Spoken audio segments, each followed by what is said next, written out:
Hey, welcome.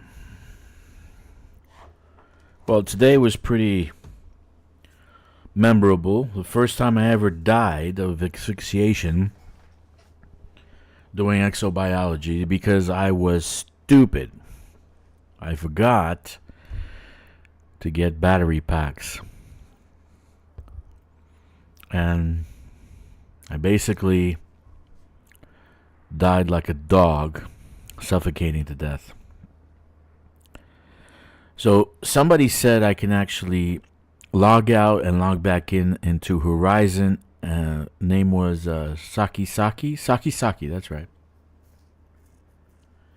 And I want to apologize to Saki. You were dead right.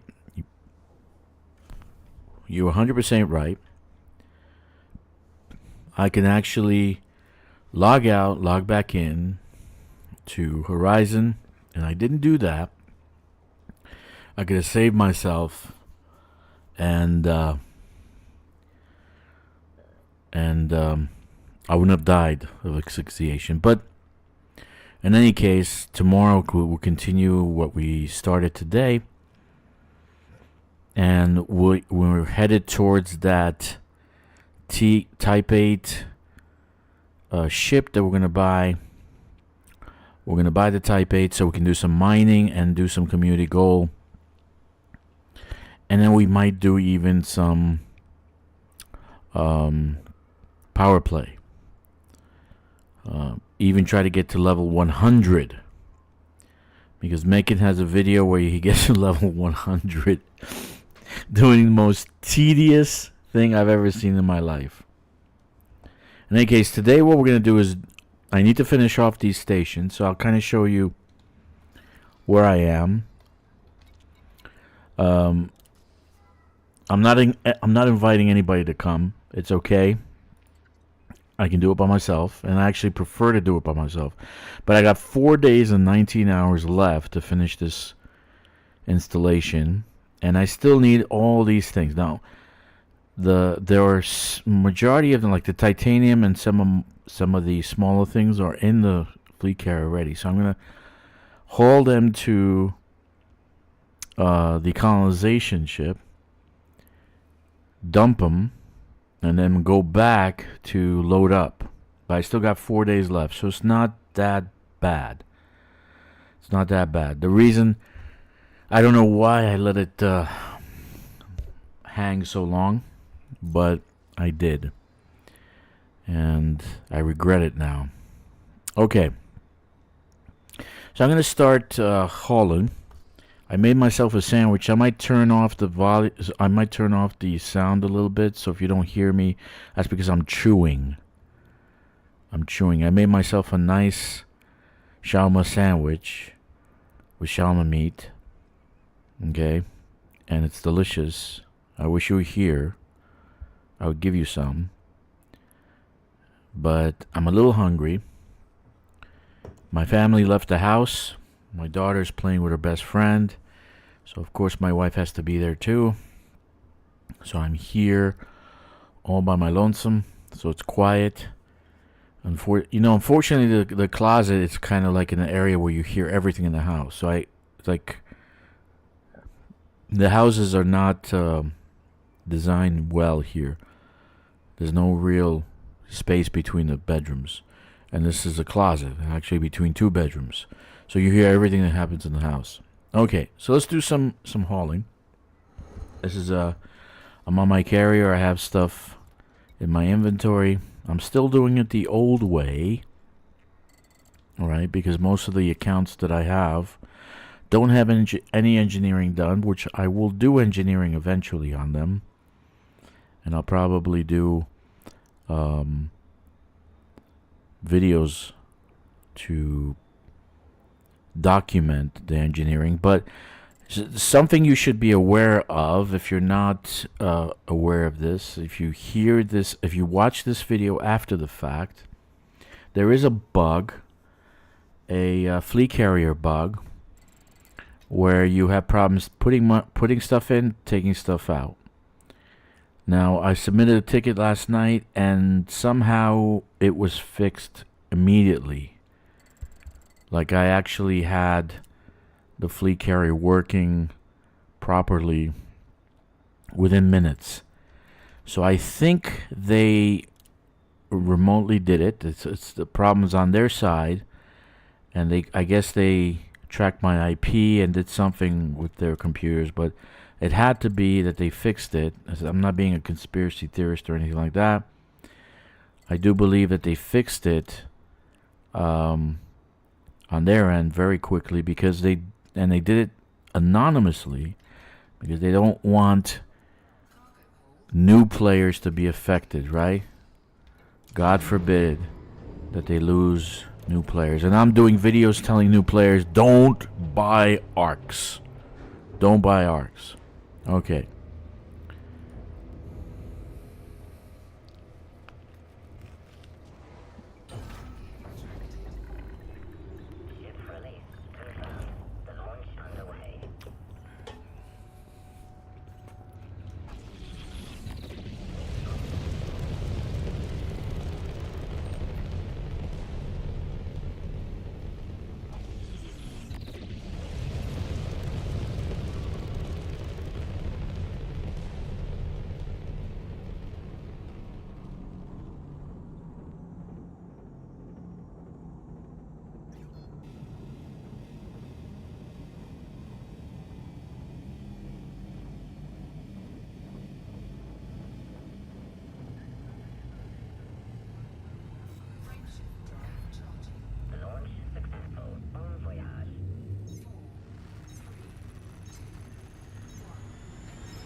I don't know about you, but I really love Colonization. I really love my Panther Clipper. And today I was enjoying actually doing the stream for new players. I had some following. I had some good response, and people watching it. That was good. I don't know if anybody's watching now. It doesn't look like anybody's here on now, so probably the most boring thing is to watch people haul stuff around. But what was exciting today is I died. I died like a dog. First time in 7 years I died of asphyxiation. That was great. And because I was stupid. Yep. Because I was stupid. Anyway. It happens. What can you do? Okay. So let's go and haul the other stuff.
Okay.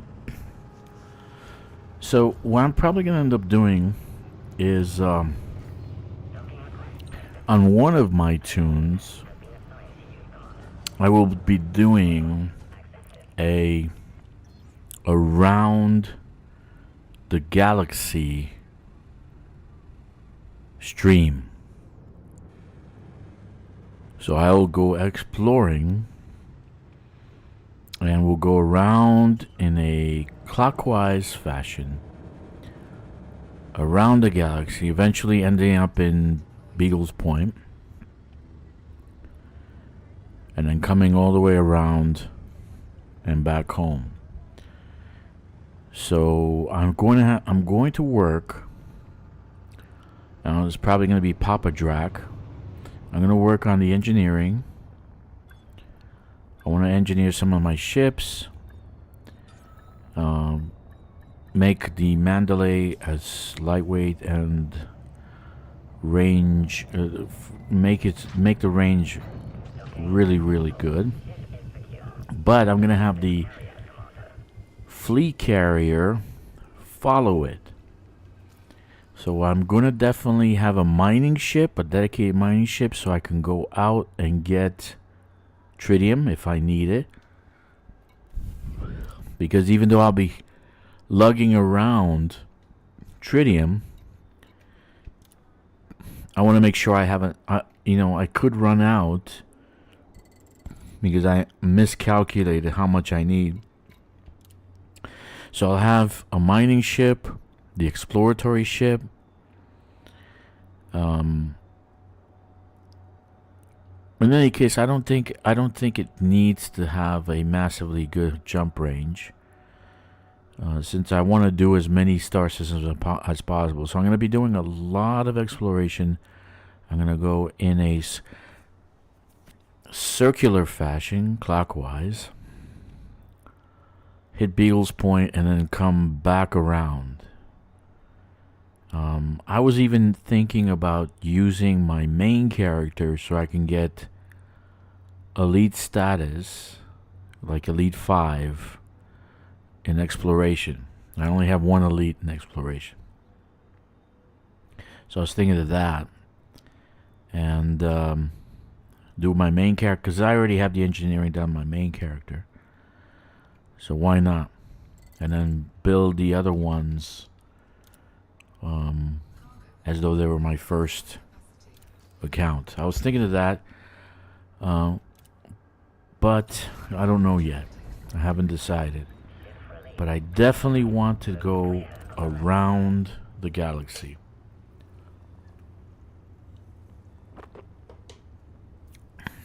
I want to take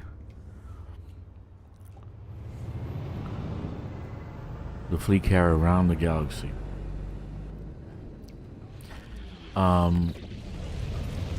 I think they have the the Outer Worlds or whatever they're doing. 3, they're gonna go and explore. I don't. Did they start that campaign yet, or I don't know if they started that or not. But I really don't do well with large groups. 1 or 2 people fine, but if it's a massive undertaking with a lot of people, somebody's gonna be left behind. It's probably gonna be me.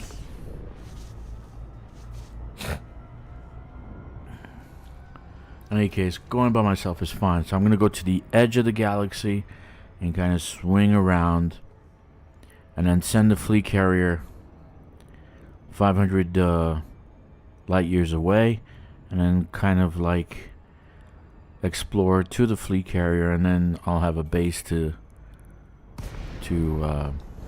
rest the ship and repair, right? So this way I don't have to have any kind of repair equipment, all this other stuff on my ship. I could just focus on weight, how heavy it is, etc.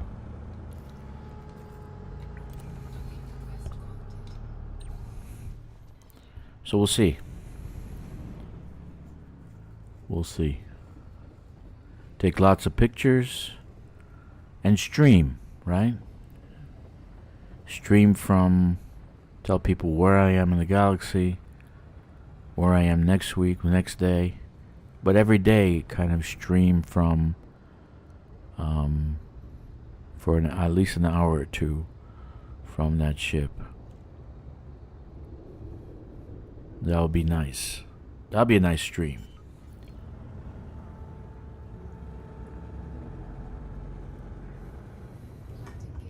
I don't think anybody streamed a year's worth of travel around the galaxy. I mean, I don't know if there is a stream like that. If anybody actually went out to the black for that long.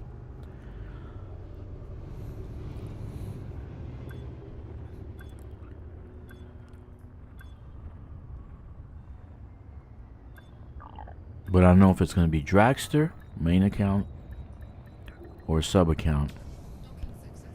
I don't know. What do you think I should do?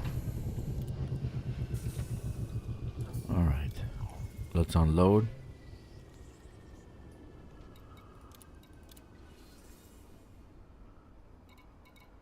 We're getting there.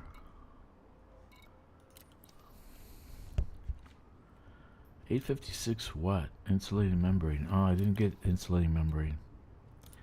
Alright. But I'm thinking about doing that. This way I have something to stream when it comes to exploration. At least a couple of times a week I can do exploration, and I can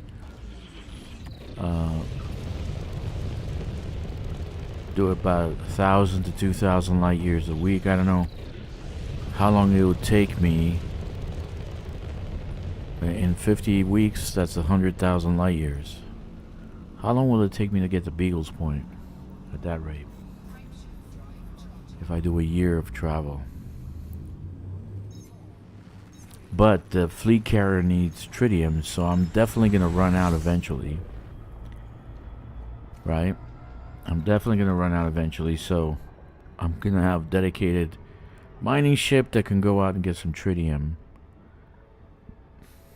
to load up the fleet carrier. So I have to find tritium points along the way. So it means scanning rings, etc. Right?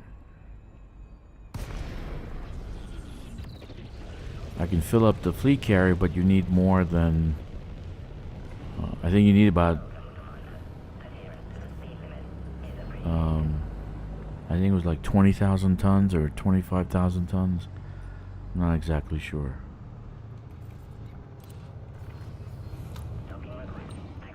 That's a thought I was gonna... that's a thought. I want to do that. I want to go out into the black. Right?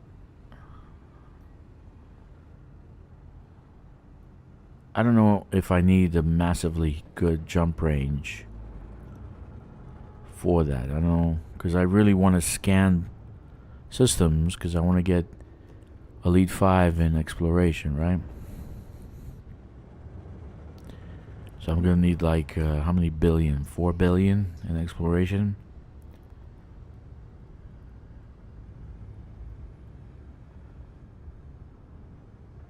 But at least one of the fleet carriers can do that.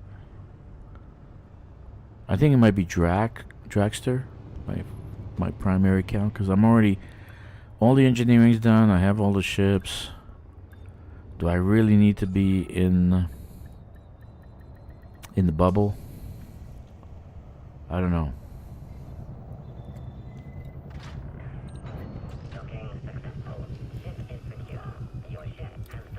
Okay, so I gotta look. I'm gonna take the steel.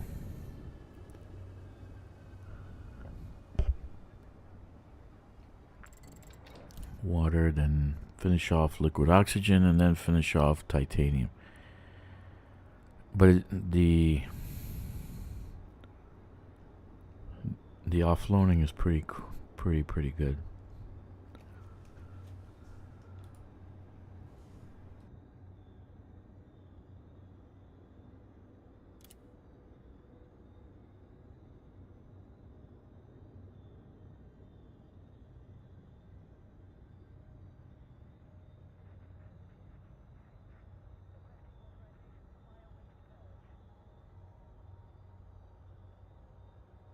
Hey, Saki. I want to apologize. You were dead right about that logging off in Horizon. I just checked. It is loaded. And of course, I didn't know what changes they made to the accounts you can log in. Because I only play Odyssey, and I've been playing Odyssey forever. Before that was Horizon. So I only logged on to what system they download for you. But you were dead right. I could have logged off, and then I would have been able to save my character. But it's a good object lesson. What not to do when going out exploring, right? Make sure you have battery packs with you. Yeah, I think you're right about the Mach 5. Cobra Mach 5 is a good ship. Mandalay is it's a medium size, but landing on a planet is, if it's rough and it's mountainous, you might have a hard time landing. So I pick smaller ships. I like small ships.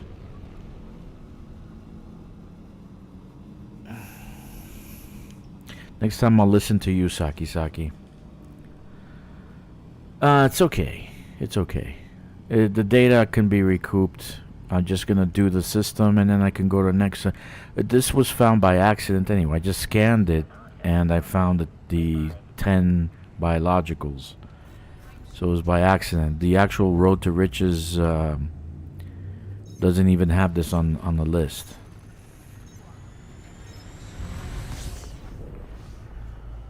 So it was scanned by. I scanned it, and I found by accident. I found those 10 locations. So I can do it tomorrow. I'm actually gonna log on tomorrow and try to do a few hours and do another tutorial. Because what I'd like to do is have this brand new account have a T8 and fit it to become a mining ship. Go out to Omicron Capricorn IB, Planet B1, and mine some platinum. And then do the community goal. Try to get it to maybe get a couple of 100 million. The goal is to get to 500 million, because when the Panther Clipper comes for sale in the shipyard, it's going to cost about 500 million to buy it and outfit it. So I'd like to at least have one for this brand new account, right? Do some trades, do colonization, etc., etc. Meccan has a method to reach level 100, let's say within he says 80,000 merits an hour, but you need about 800,000. So, but within 10 or 12 hours, you can reach level 100. But that would defeat the purpose of a pilot school, right? We want to learn how to do these quests, not to try to find a cheat or go around. So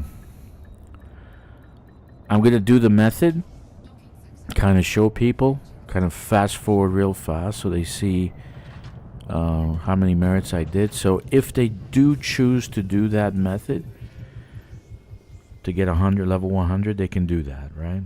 But I'm not going to rush it. Okay. I'm not going to rush it.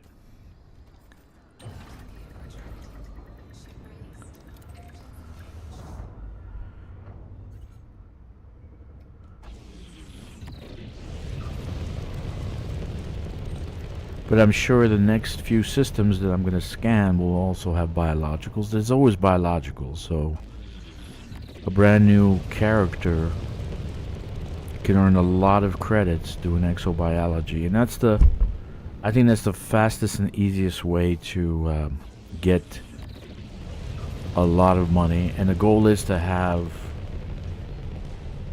500 million to a billion.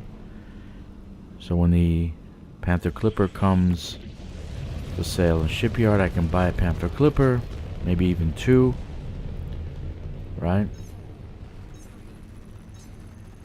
Then find my way to 1 to 5 billion, 6 billion, so I can get a fleet carrier.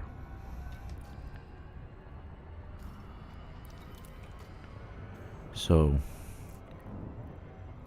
eventually everyone, they'll see the progression and they can watch the videos, and then eventually they do the same things. They'll be able to make money and they'll be able to get the fleet carrier, etc., etc., right? Mine, I already have, every one of my accounts has a fleet carrier, and I have the squadron carrier on my main account. And there's 10 billion on the squadron, in the squadron bank, but I don't want to use that money to get a squadron carrier or a fleet carrier, because I want to build the 5, well, actually it's going to be about 7 billion when it's all said and done. So I want to build that 7 billion from scratch. I want to show people how to do that. It's not hard. And God help us if Thargoids come back. You know, if they do come back, I can do a lot of bounty hunting. I can do it now, but it's been a while since I've been doing Thargoid hunting. And I'm rusty. I'm very rusty when it comes to combat, space combat. Very rusty.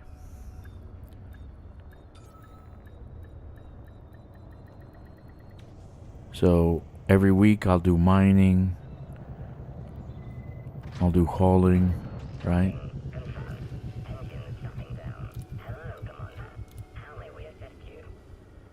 Exobiology, exploration. Not so much combat. I'm not good at combat anymore.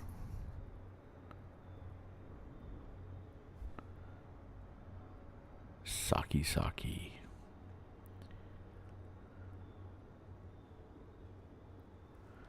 Alright. So we're unloading. We got about 15 runs, I would say, and then I should finish. Then I'll send the Bushido one to get some more materials.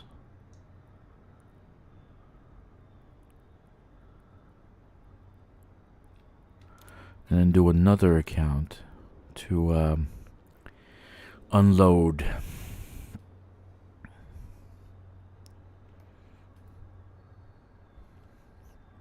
I like colonization because it's tied into exploration, and then you have to kind of build things.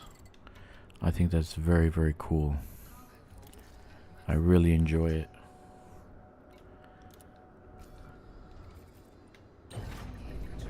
I mean, I enjoy everything about this game. I think overall it's well balanced. It has everything that you player can want. Maybe it's not the best combat system in video gaming, like when it comes to ground combat. Space combat is incredibly good, right? But overall, exobiology, exploration, colonization, trading, mining, there's a lot of things to do. You never get bored.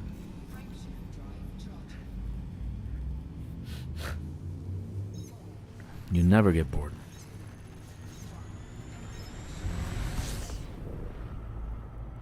Now, since I've been doing the streams, I've been doing kind of everything, but I want to do more colonization because I'm like almost expired on some of these settlements. You know, I claimed a bunch of them because I wanted to finish Draxter's Bridge, and I overdid it. You know when you like see ice cream and instead of 2 scoops you order 4. You overdid it. You overdo it. And you say to yourself, oh, tomorrow I'll exercise. I'll work out the other 2 scoops.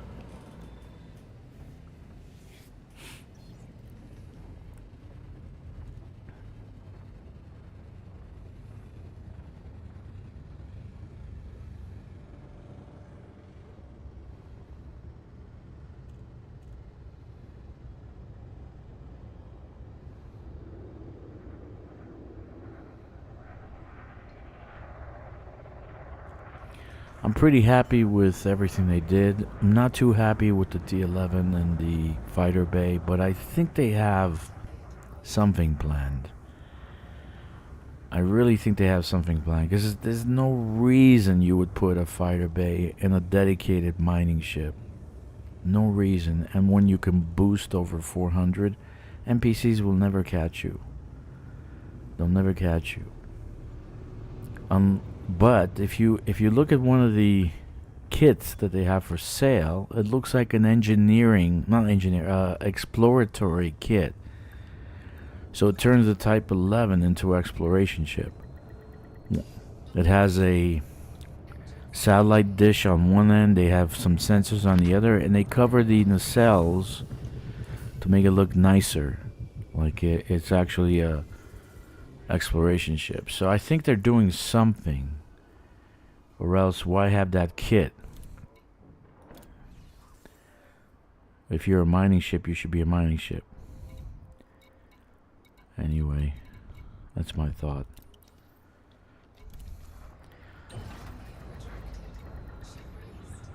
Notice how close my fleet carrier is to this colonization ship. If you click on the colonization ship and target it as a place to send your fleet carrier, it will frameshift drive or witch space drive, whatever, hyperspace to the location right next to the colonization ship. So what you want is to be there so it doesn't, so your actual fleet carrier doesn't go around the moon or whatever and you have to chase it. I hate that.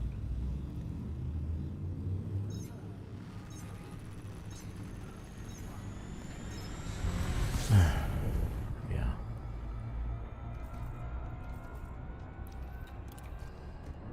See, I'm so close I can't even target Super Chris Assist.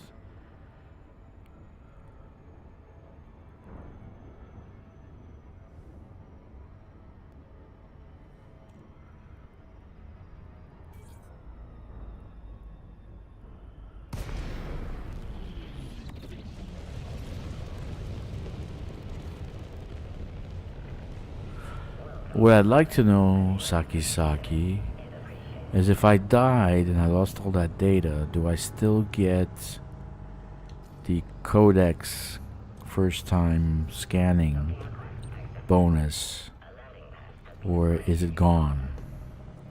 So I want to go back to that planet, because that's a question I had before and I couldn't answer.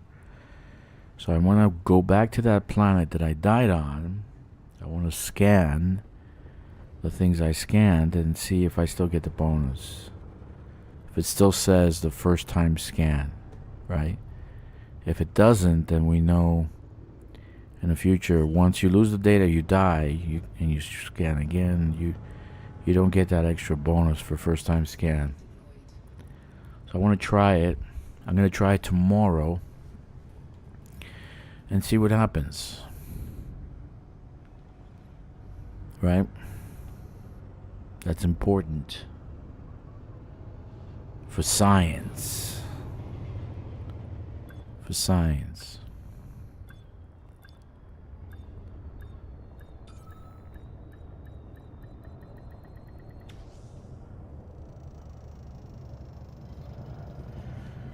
I don't know about you, but I love playing Elite, and I really get a kick out of streaming while playing Elite. I know it sounds strange, but I find that I need to stream while I play now. I played a little bit this morning and I felt guilty. Like, oh, why am I not streaming? Why don't people can't see me? I can't talk to them. They can't talk back to me. So I felt a little guilty.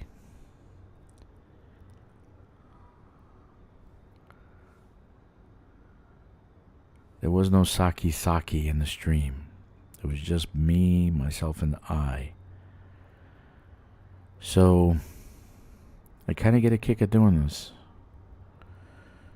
Surprisingly, the ship is called Bushido. Saki. This is called Bushido. If you are a samurai enthusiast, you know that Bushido is their discipline, what they believe in. Bushido. I really love Japanese culture. I love the samurai.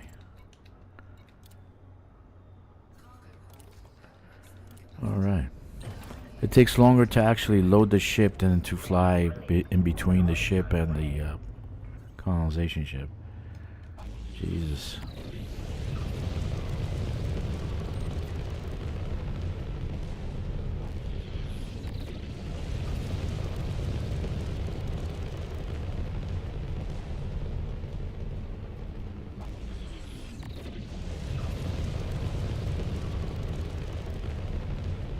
I've been neglecting to do the ground combat. I've been saying I was going to do it, and I keep pushing it forward. Especially this week when I saw that I'm running out of time to build the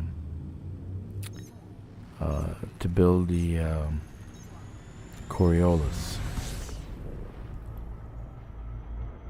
So I've been neglecting doing anything else except colonization and maybe the tutorials. But it was rough last night. I was doing some colonization and all of a sudden the bug started. I'm like, oh my god, no. And it was happening while you're taking stuff out, while you're putting stuff in. The fleet carrier bug. So I went to report the ticket. There was like a bunch of them saying the same thing. They were having problems with the bug.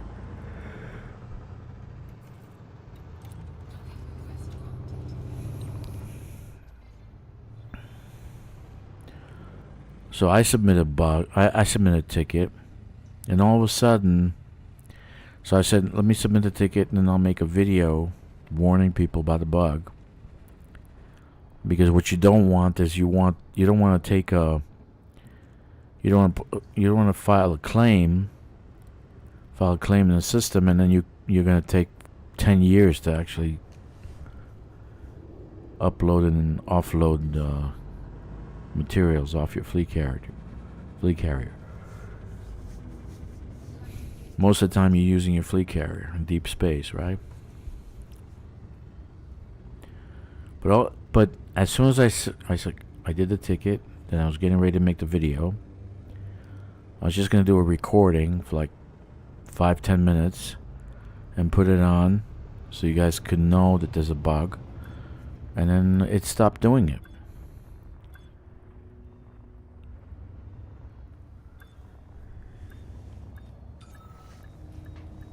So I think they're fixing it anomalously. They don't want to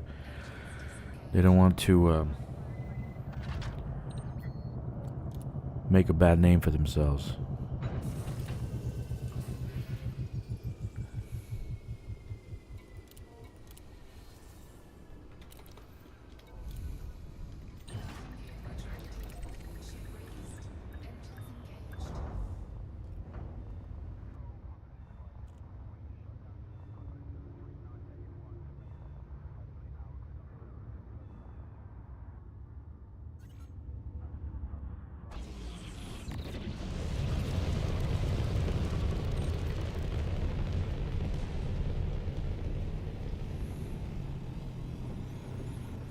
This is not a bad planet. Let me show you. The reason I did that is that it has 2 spots on the surface, right? And it has 2 in orbit. So I said, let me make this a refinery as a first time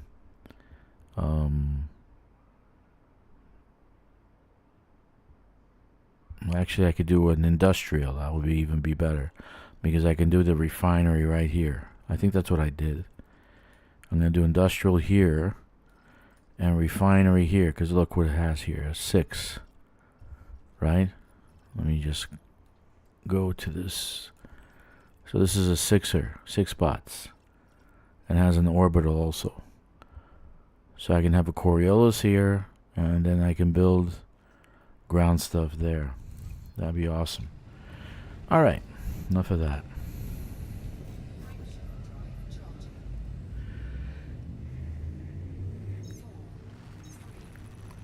What I'd like to see is that they reduce the amount of materials needed, maybe even by 10%. That would be nice.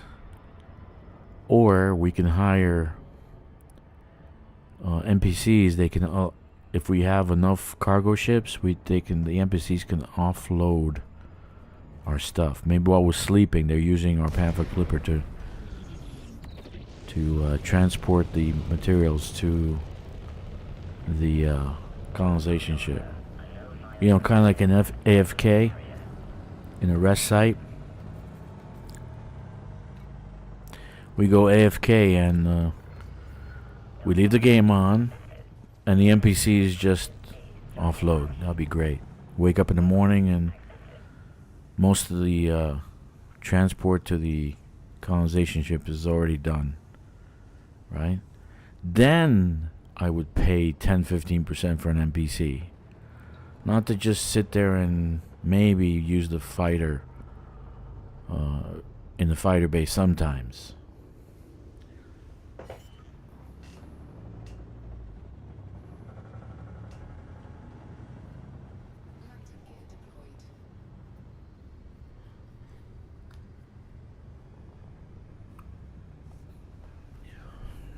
That'd be great.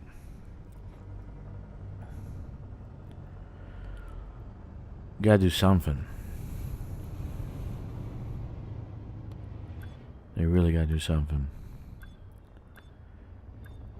But I'd like this part of the gameplay to move a little faster. I'd like to see a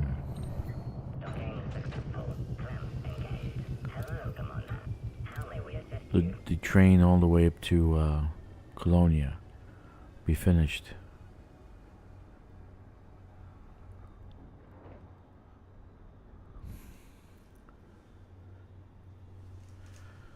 Okay, so what do you want to see?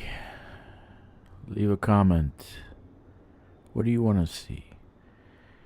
Are you into combat? Are you into exploration? Are you into mining? Are you into ground game Odyssey? That's kind of my favorite, actually. I'm waiting for them to fix PowerPlay where I can download data, PowerPlay data, and I can start doing PowerPlay again. I don't know when that's going to happen.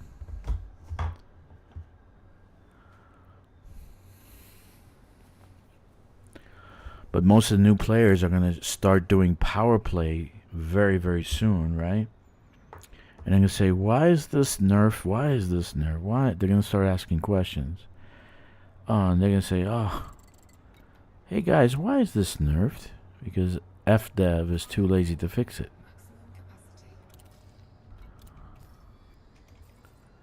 How long does it take to make up your mind about what you're going to do? When I got full inventory? Yeah, I got full. Let's go to colonization. But so far they haven't fixed it. So when will they fix it?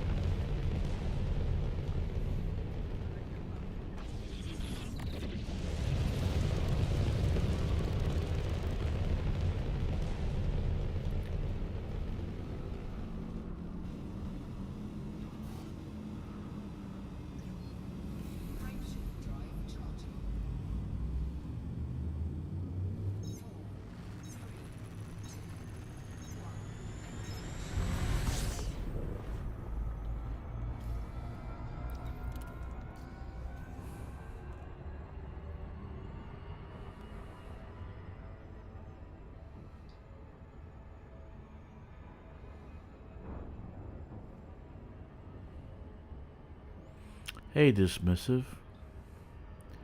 My first actual power play module unlocked is 29 ranks away, and a good one is 83 ranks away. Okay. Maybe one day. No, you don't dismay. It's pretty easy to get power play. If you do power play mining, you can make a ton of merits. Soon till relics. Do what if you go to makings. Look at my description. You'll see Commander Mekin. Go to his website. He'll go and show you how to get merits. 100 rank 100. He says rank 100 in one day, which is true. If you actually work at it for 10 hours, you can get rank 100 in one day. But there's ways, but it's super tedious. When I saw it, I said, only Mekin can make a video like that and make it sound interesting, because it's super tedious. Oh my god! So you get ranks from doing bounty hunting. You get ranks from delivering exploration data, exotic goods, all sorts of things. It's not hard to get rank 100. I was getting about 10 ranks a week at one point. But then that's all I did. I really enjoyed power play until they started nerfing things. And they have a habit of doing that. Like people find exploits, or they do things that look exploit like an exploit, but it's not. But they get ranks too fast. Okay, like for instance, I'll give you a point. Here's something you should know. Aisling Duval, she has, if you do reactivation missions, that means that you turn on the power in settlements, right? Most of the time you find 4 in economies of, it's called civil strife, or infrastructure failure, or maybe plague, or or maybe famine, right? One of these, and you can find settlements that have been knocked out, and then you have to turn them on. She gives you 1,200 a settlement, and you can knock out 4 within an hour. So that's 4,800 within an hour. So it's not that bad, right?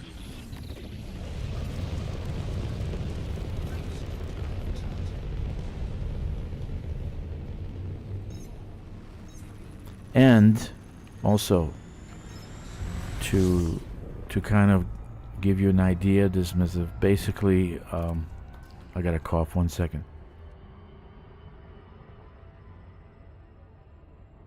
You need to do 10 reactivations to get one of those Odyssey engineers. So you still have to do activation missions.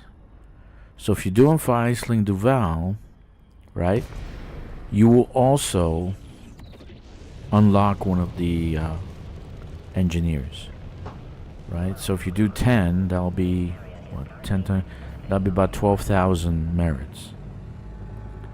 Okay.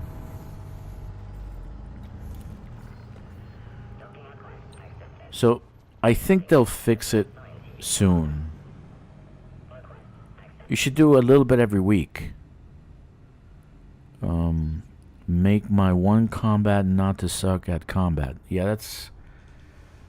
that's hard to say how you do that.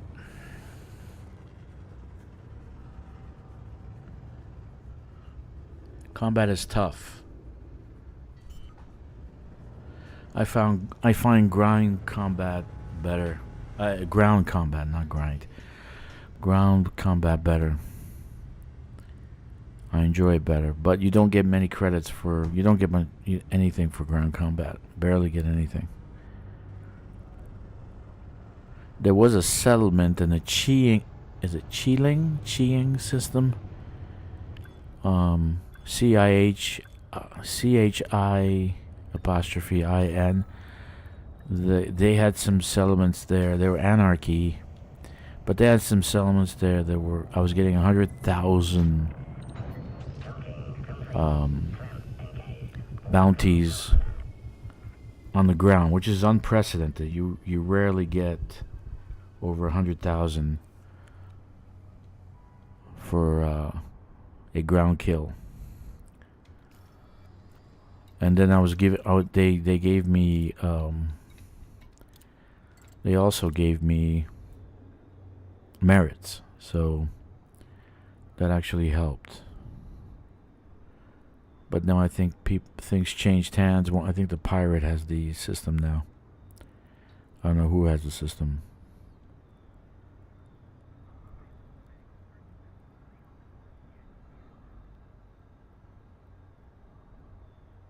I used to get a lot of bounties for ground combat, but I stopped doing that. It kind of discouraged me because I like going into a settlement, downloading data, stealing the commodities there, and assassination missions. That's cool.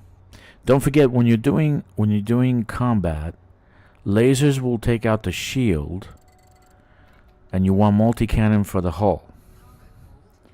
And there's a way to aim for modules. So, for instance, maybe I'll show you guys in a tutorial, maybe tomorrow. But there's a way to aim for the other ship's modules, so you can take out their shields, you can take out their thrusters, leaving them kind of dead in space.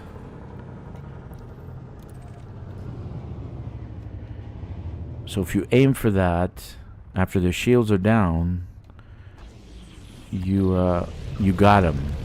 You got them. Okay.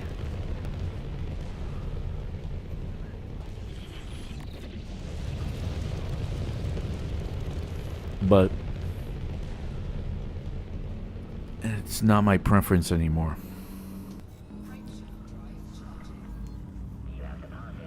On the new account, right, I want to get the Type 8 and go to that ring system and mine some plat so we can get to at least 500,000.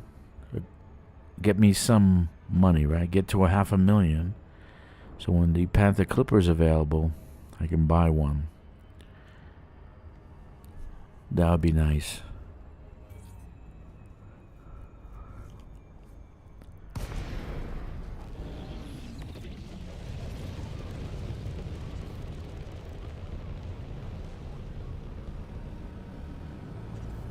Oh, so you already got pretty far ahead, dismissive. Why is your name title says dismissive drive-by posting in a sensitive topic? What does that mean? Did you make a crazy name that YouTube doesn't like?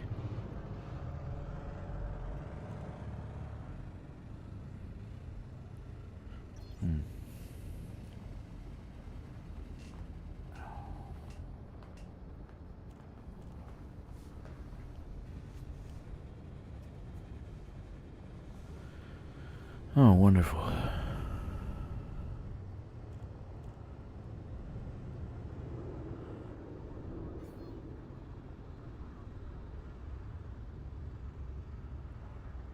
Come on, land already, for God's sakes. I was always bad at names, okay.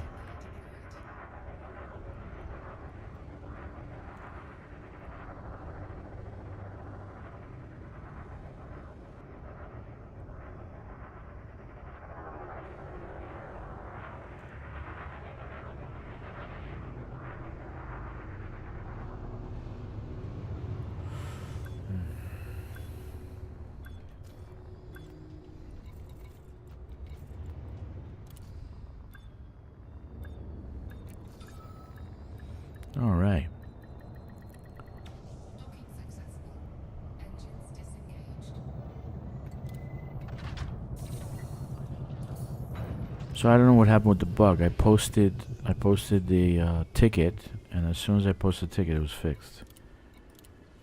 So I kind of look stupid because I was gonna make a video. I was gonna tell everybody be careful, but didn't need to. It was fixed right away. This week is New Player Week. For $2.50, you can own the world's greatest space sim game. Not the greatest. One of the greatest.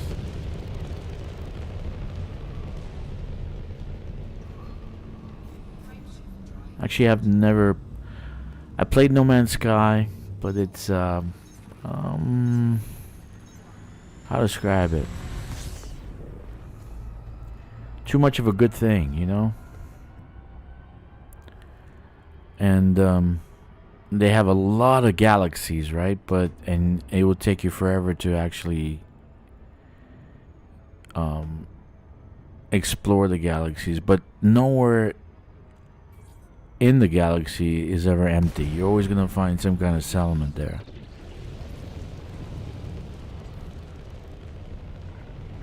And now the main game has gone from base building to ship building, so everybody's building ships.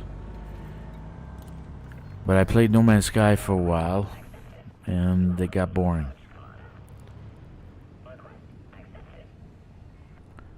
Starfield is by far the worst game ever made. The concept's there, and if they did a better job with the game, it would probably be a good game. But ground combat's good. The only good part about the Starfield is that you can do ship-to-ship combat. You can actually link up to another ship and steal the other person's ship. So I thought that was cool, and I wish Elite can bring that to this game. Right, FDF can bring that to Elite. That would be fantastic.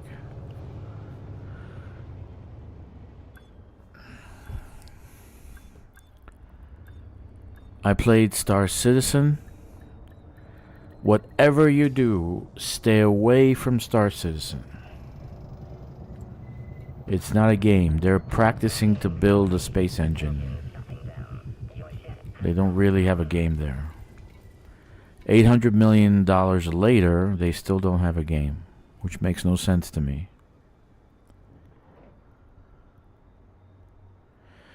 Yeah, a game shouldn't be dependent on modders. So Starfield modders, No Man's Sky has modders, right? And you shouldn't be dependent on modders. If you're dependent on modders, then you've already lost the game, right? The game should be complete. That modders say, well, we don't need to do anything. The game's fine, right? But I paid $100 for Starfield, $100, and I felt, after I did that, I felt bamboozled.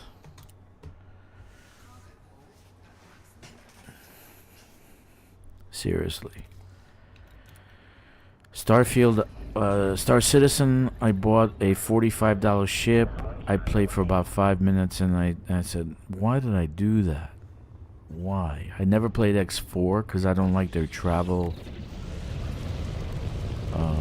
method. EVE Online. I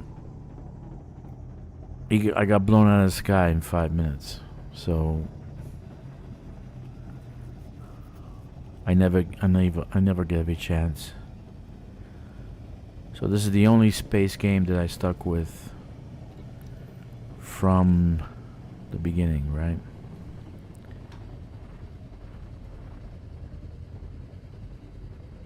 But if you decide this week to purchase this great game, which is less than a can of soda, $2.50, you will be very happy. If you cut and paste the description, in my description you'll have commanders that post all the time. They post videos, how to, they post tutorials. Mile 13 Gaming has got the best tutorials. Atlas Gaming has some good tutorials. There used to be others, but they stopped posting.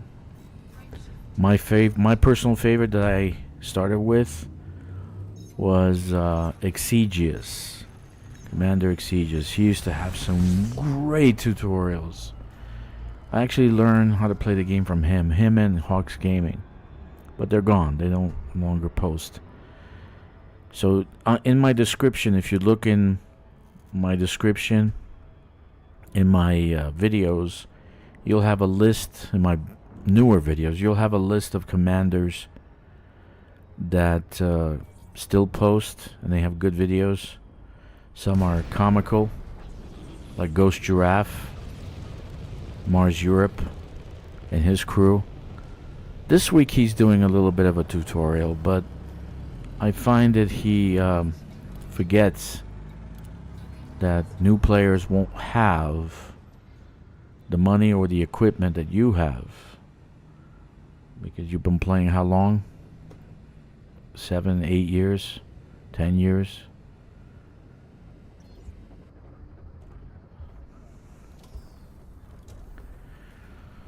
Yeah, so you feel free to look on those videos. Do not spend money in ARCs.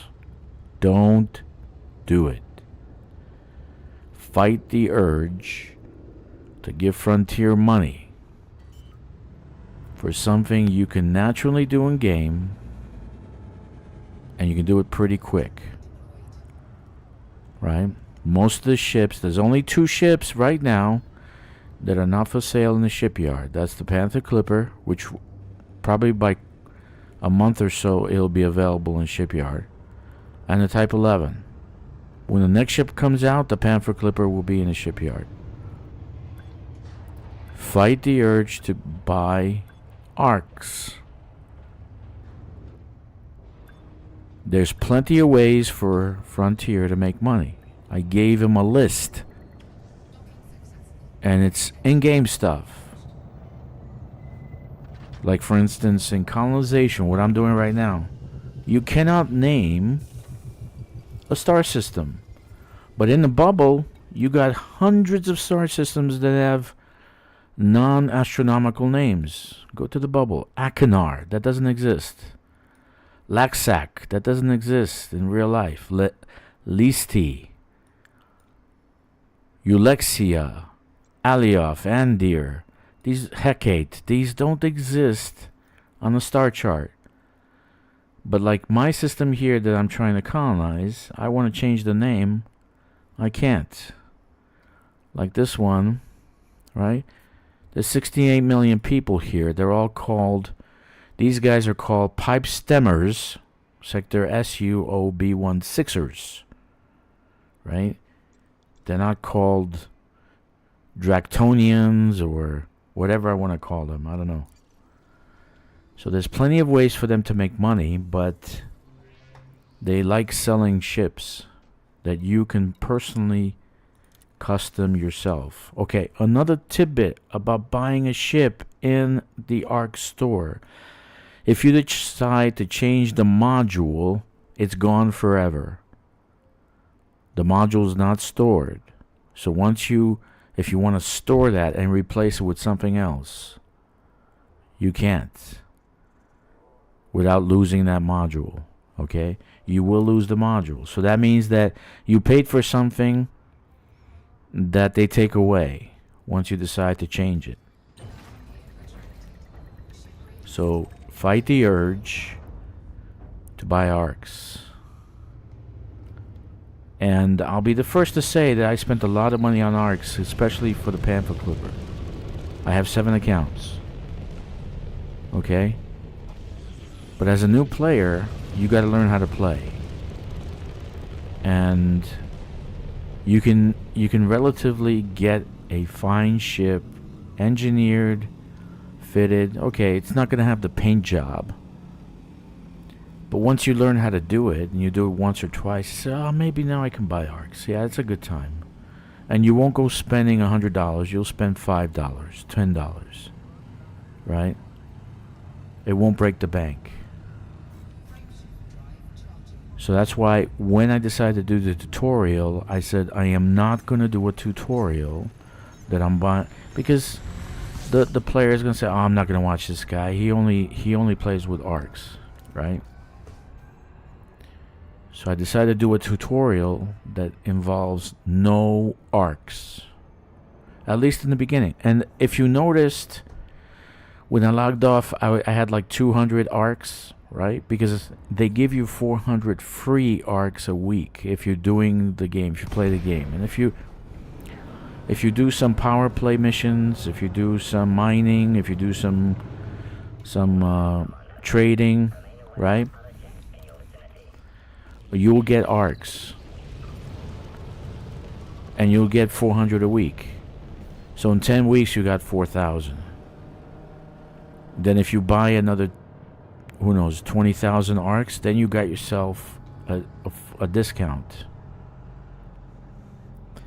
I maybe buy station skins if they could be used across all different types of stations, but as they are individual, I won't bother. Yeah. And then Saki, when you're in the dark, can you actually see what the station looks like? If it's not close to the sun? If it's out in the dark, you know, if you have a Coriolis and it's in... Oh, Jesus, I'm going to hit the side of the ship. And it's pretty far out, no sun is hitting it, how are you going to see the color of the station? So that's... it's... Who thought of that? Who thought of putting neon lights across a mining ship? Now I want you to imagine, Saki, you're a dedicated miner. You're in the 3300. This is real life. Real life. You're going out into the black. What would be the color you're going to paint your ship if you're going out into the black into an asteroid field? Would you want to be seen? Okay? Would you put neon lights across your ship and say, hey, pirates, here I am, come kill me? I call it the come kill me module. Come kill me, neon lights. Okay? Who would do that? Okay, the ship looks pretty. Oh, it's so pretty. Put it on a Panther Clipper. Put it on a Corsair. Right? Bling out, you know, pimp out the Corsair. But a mining ship is a mining ship. Just like they put a cargo, a fighter bay on a damn ship. I mean, everybody who has posted a video about the Type 11 said the same thing. It's the stupidest thing they've ever seen. In any case, what they can do is name change of planets, name change of systems, right? Upgrades to the fleet carrier. So instead of, maybe you can do some engineering or buy some engineering or buy like a module to upgrade the fleet carrier. So it can go, instead of 500, they can go 1,000 light years. I don't know, there's a million things. It's all pay to play anyway.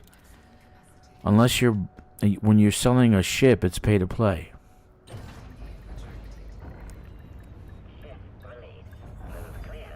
But I don't want to see them take advantage of new players. As soon as the T11's out, let's sell a T11 at 60,000 credits, 60,000 arcs.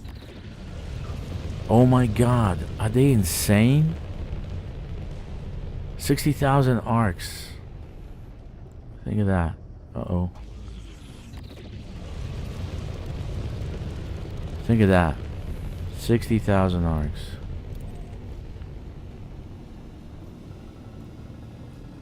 Okay.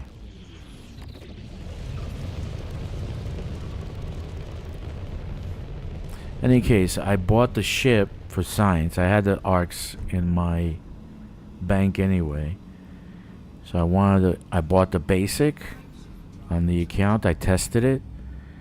I found some good combination. I got to what was it? 346 tons of cargo. So that's not too bad. 346 is pretty good.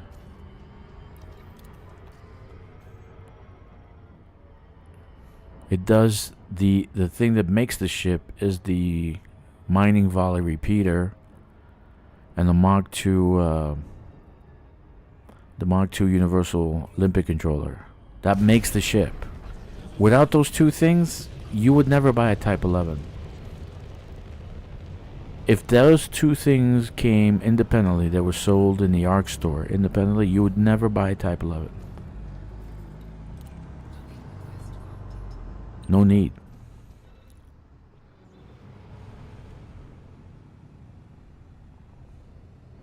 In any case, try to avoid as much as possible. Avoid as much as possible to buy arcs. Okay, you finally got your panther clipper. It came into the shipyard, able to buy it. You bought it. You outfitted. You worked hard. You worked hard to engineer every module. Okay. Okay, now you want to beautify it. Go to the ARC store and look for what paint jobs they have for the Panther Clipper. It's ridiculous. It looks like 1970s body style. In any case, just a thought. If you want to buy arcs, feel free. But as a teacher, trying to teach you guys to play, or showing you guys what to do, I'd say wait, work it out by yourself. Make some arcs by doing playing the game every week. They give you 400 free arcs every week. Literally for about a year, I never actually bought any arcs. It was like a year of no arcs. But I was getting 400 a week, 400. Then I got to 20,000 arcs. I was like, okay. So you can do it without buying. You can just play the game. You can play the game. Titanium.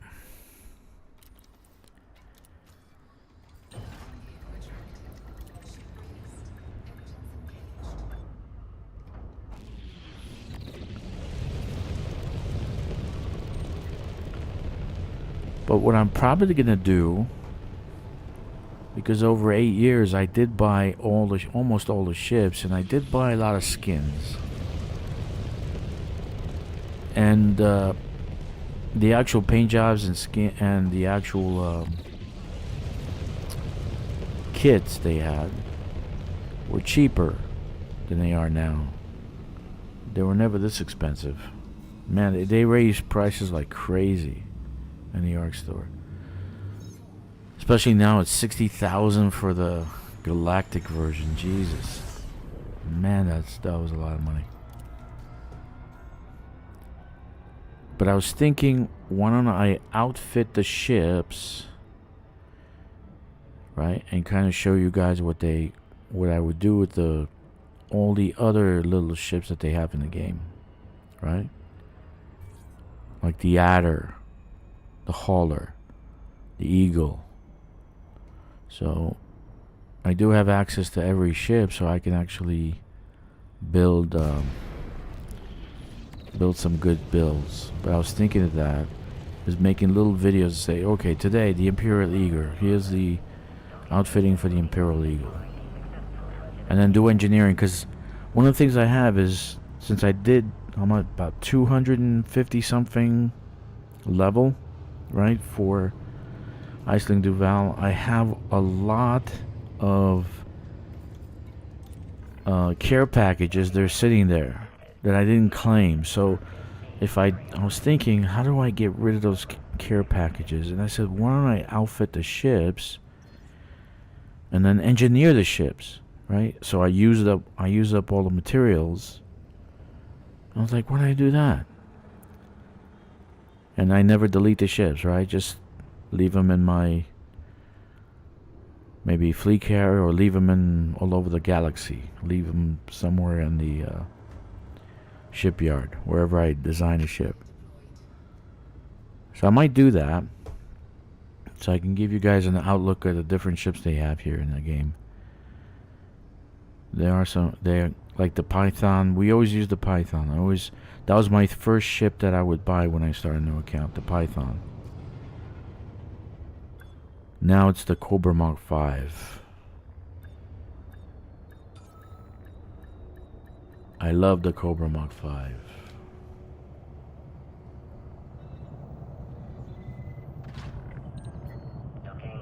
Okay. Not too much long to go. About 8 runs. But Saki is right. The Cobra Mark 5 is the best exploration ship. If you add the Guardian FSD booster, frameshift drive booster, which I will have a video on that, you have to go down to a Guardian site, get the materials there, go to a tech broker, and then unlock the Guardian FSD booster. You can get an extra 10 jump range if you add that to the ship, and you can, because you can do it.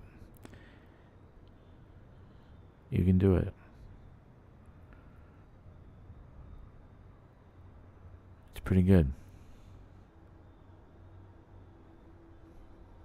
I actually like doing Guardian stuff. Oh, there's one thing I want to show the community. I saw it on one of the structures, and it looks like a slot that you can put one of those power cells, whatever. They're like triangular, long, elongated, rectangular thing. But I don't know how to put that there. It's right above the door. It's triangular, so it looks like it could fit in there. I don't know if anybody noticed that. Maybe it's something new. But I wonder if that opens up and there's something inside, like a SRV or something you can claim. Or it goes into a lower structure. You know, underground structure. But I wonder if you go maybe get on top of the structure and then drop that little pylon thing that you have to pick up. I wonder if you do that and then the door opens up. I don't know. But I've never seen any videos of anyone actually. Everyone just goes there to try to get the blueprints so they can build the Guardian FSD booster, right? And there's other things you can get there. You can get Guardian weapon blueprints. The one that I love is Shield Booster, Guardian Shield Boost, which is phenomenal. So you can get some things, some good things. Guardian Fighter, that's another thing you can do.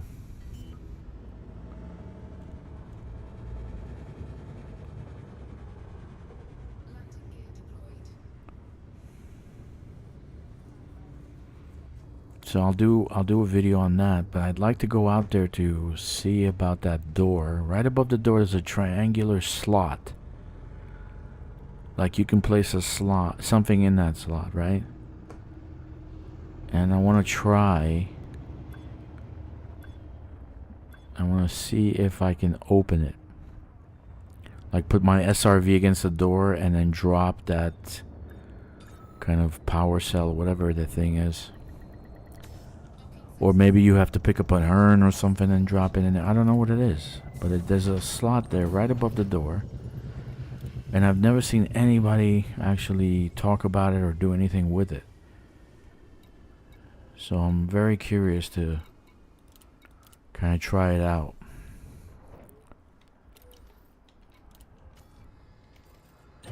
But I said next time I do that, next time I go out there, because I don't need to go out there. Right. I don't really need to go out there. I use the fleet carrier everywhere I go, so FSD booster will be good for I'm gonna eventually have to do 5,000 light year journey to get Palin, Professor Palin, one of the engineers. So that'll be good for that.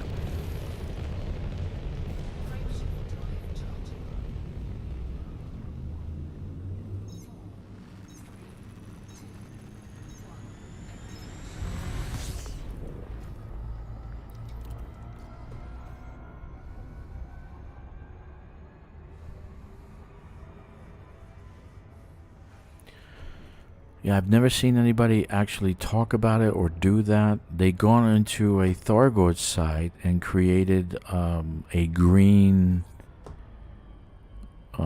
shard or whatever that thing is, but it has no purpose. So I wonder if that with the green shard, maybe the green shard opens that door. Who knows? I'm gonna try a blue one, then I'll see if I can do the green one.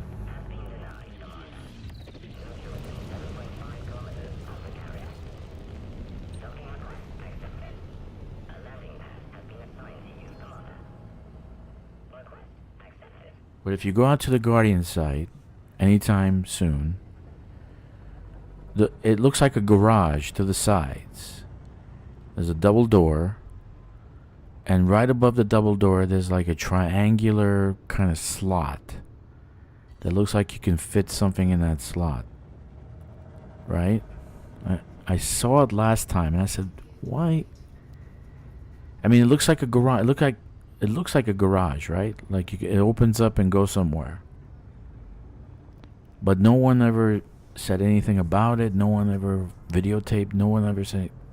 I've never seen anyone actually do anything with that. Or maybe it's new and no one noticed it. Maybe it does have like a ground SRV, a Guardian SRV, and we don't know anything about it, because Frontier they like to hold secrets. They like to do things and you have to find it on your own. So surprise, surprise, there's a Guardian SRV. Hello. That'll be cool. A Guardian SRV.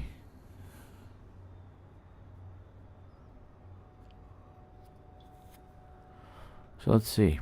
Who knows?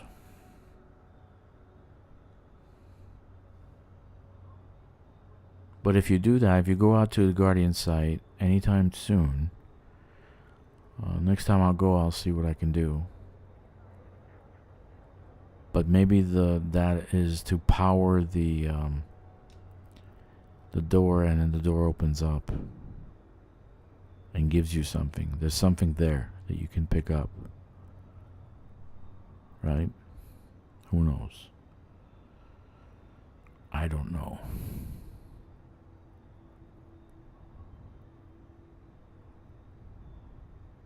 The actual Guardian sites were found by players. Frontier FDev never told anyone that they were Guardian sites. They were found by players. Eventually they explored and they found these Guardian sites. Oh, look, there's Guardian sites. FDev said, yep, you found them, good for you. But they never tell you. So you kind of you end up finding on your own, find it on your own.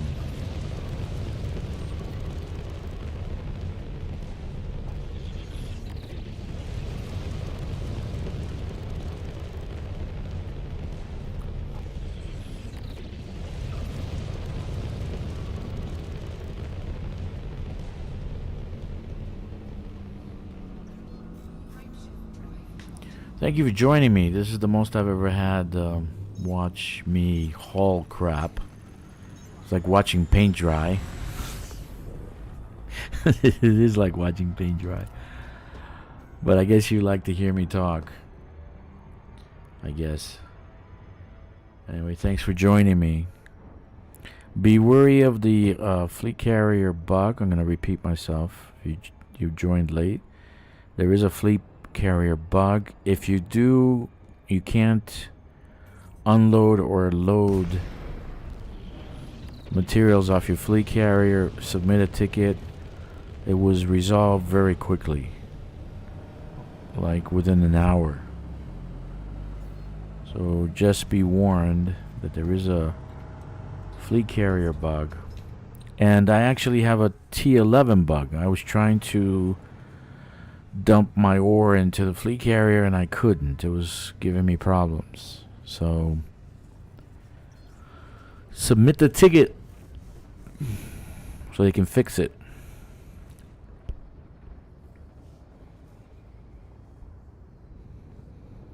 Almost done. Then what I'll do is I'll send the fleet carrier to a refinery station, and I'm gonna pick up some more materials. If you did not see the colonization video I have like quick tips, and I think the best thing for you guys to do if you're a brand new player, before you start colonization, see all the videos you can on colonization so you get an idea, because making mistakes is costly in this game. Okay, like for instance, I built 2 stations, spent 10,000 arcs to name the stations. Now I deleted them, so my arcs are gone. That's right, 10,000 arcs. How much is that? Like $8? So I threw $8 away. That's why I'm a little bit kind of like worried for new players to spend their money on arcs. Okay. So we're in good shape. I got another 4 days. I should be able to finish tomorrow. I'll probably do like a 8-hour stream, finishing up my stations.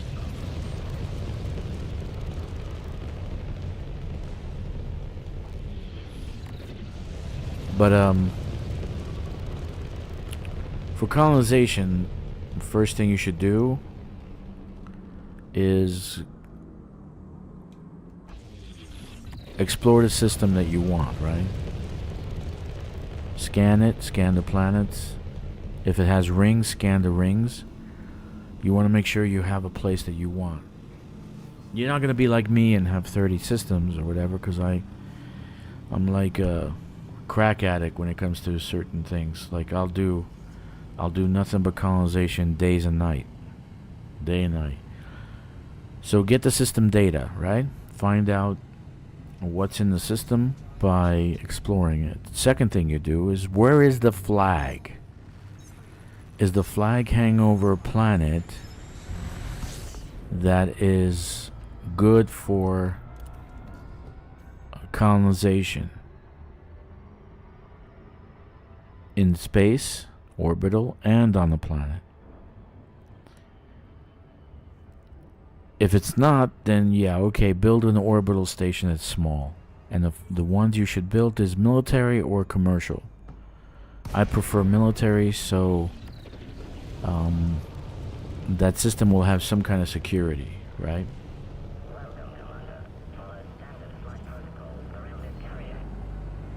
Okay, YouTube is giving me problems.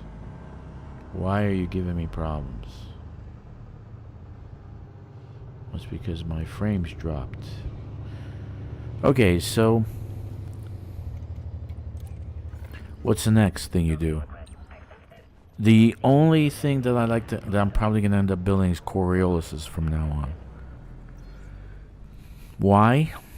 Because you want to start an economy, and the first economy you should start is a refinery economy. The most materials you need will come from an economy station. Okay, CMM composites, ceramic composites from the ground, aluminum, steel, titanium, liquid oxygen, all will come from a refinery economy. So the first thing you should focus on is building refineries. Secondly is to build a ground station that you can get CMM composites and ceramic composites. So if you have a planet like this, let me show you. If you have a planet like this,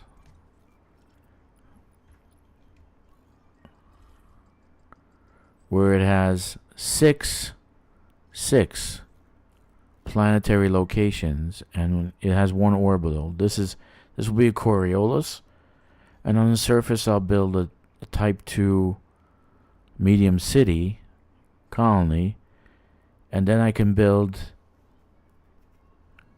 dual economies on this one location, just this one location, right? Okay. You can build dual economies. The two economies I would put together would be refinery and tech, then industrial extraction, agriculture, and tourism. The one I would leave alone would be military.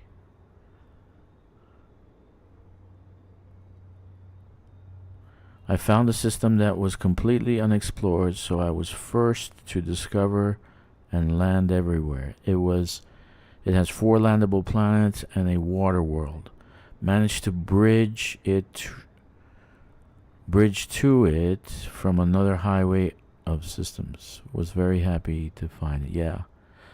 So now that water world can be a high-tech station. If you've got satellites in orbit, you can build satellites. You build a relay, and then you build a science station, and that will take on high tech. And high tech is another economy that you need. The secondary after refinery is high tech.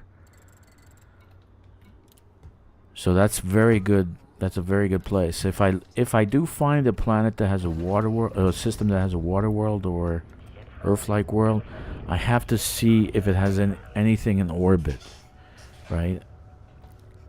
Can I build anything in orbit, like a 3-spot? It has 3 locations in orbit. That's perfect. So I can build a Coriolis and 2 more things that will give that planet high-tech economy. All right, so that's a good planet.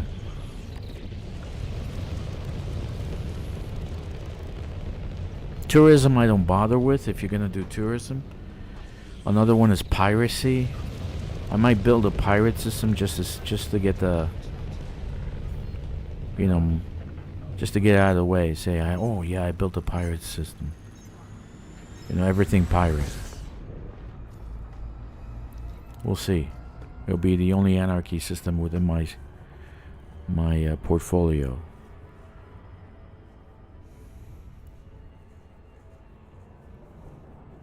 But there are a lot of planets out there, and the reason I'm so crazy about building, I'll show you in a second what I'm doing, but I'm trying to build a bridge between the 2 highways, and that bridge there's a ton of planets around the bridge, so it will give people opportunities to colonize, right?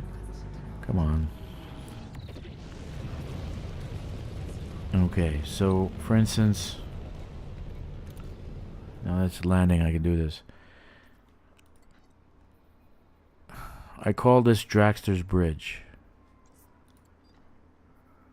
On this side is the Snake Nebula, on the right side. And there's a group going up to Colonia this way. On this side, there's another group. And over here is right there. Where is it? Aquila. Is this it? Where is Aquila? There's a neutron star located here. And this one. Nova Aquila 3. This one's a neutron star. And there's another group that's going up towards Colonia, going this way. So I said to myself, well, wait a minute. What about the middle?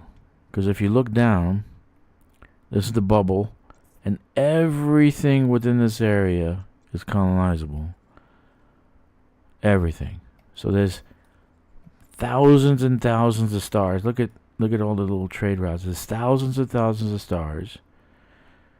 But you don't have a way of getting to these unless the bridge is finished. So I'm gonna build a bridge, and then once I'm done, I'm gonna announce it, on the forums, and then that's it. I'm gonna move on. I'm gonna go somewhere else,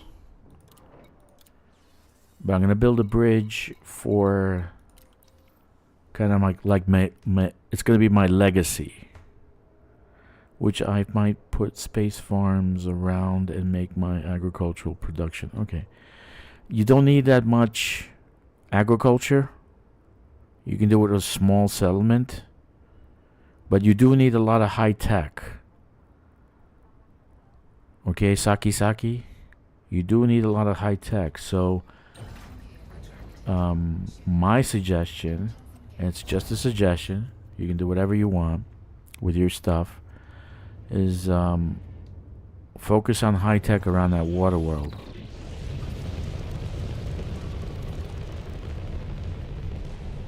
Because you need construction ingredients for settlements, and high tech is a pain in the ass to get. Like, for instance, microcontrollers. I have to go 100 light years in a different direction to find microcontrollers. And the only station within that area that I can get that from, okay, is a small station, so it only has a medium pad. So I fly with a small ship, right? I go there, I collect 400, but you run out very quick. That and emergency power cells. So these two things you find in high-tech settlements. Okay? But when you're out in the black, more often than not, no one's going to build that kind of economy. So that's why I say you can do a joint economy, refinery and high-tech, right? So you build 2 high-tech settlements, and you build 2 refinery settlements in a planet like I showed you. And then the Coriolis will pick up the high-tech economy and give you materials that you need. Like Muon Imager. M-U-O-N Imager. Do you know what a pain in the ass it is to find that? But I got it on my settlement because I have 2 high-tech in my T3 that's on the surface. I have it there, but I don't have microcontrollers. That drives me crazy. That's the only thing I don't have in my whole system. I have to fly 100 light years to get microcontrollers. Oh my God, it's so frustrating. I was thinking about putting another high-tech settlement, but I don't want to ruin the economies. So it's dual economy, 2 high-tech, 2 refineries, but I don't have what I need.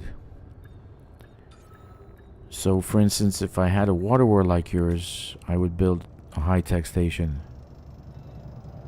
You can put agriculture anywhere, on any ice world, because it has water, right? Agriculture is the easiest to build. Fastest to build, too. Right? So, that's my thought. Up to you. You can do whatever you like. I'm sure you're very happy to have a water world in your system. I would be. Too bad we can't land on it. I would love to. It's like there'll be islands and we can just land on it like a No Man's Sky. And just go to the beach and hang out. Right? Then all of a sudden, a big fat, massive whale-looking thing comes and swallows your ship. And you die. Yeah.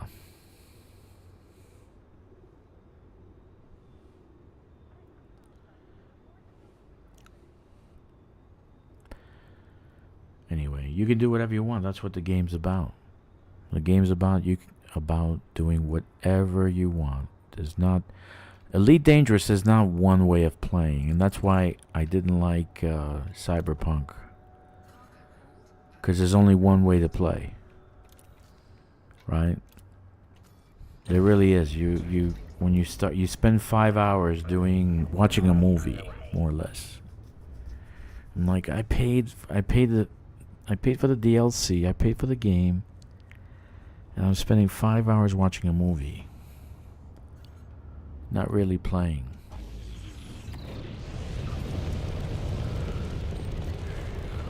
It's kind of like a Dungeons and Dragons in the future. You know, it's got like those cyberware stuff, and you can do things with it.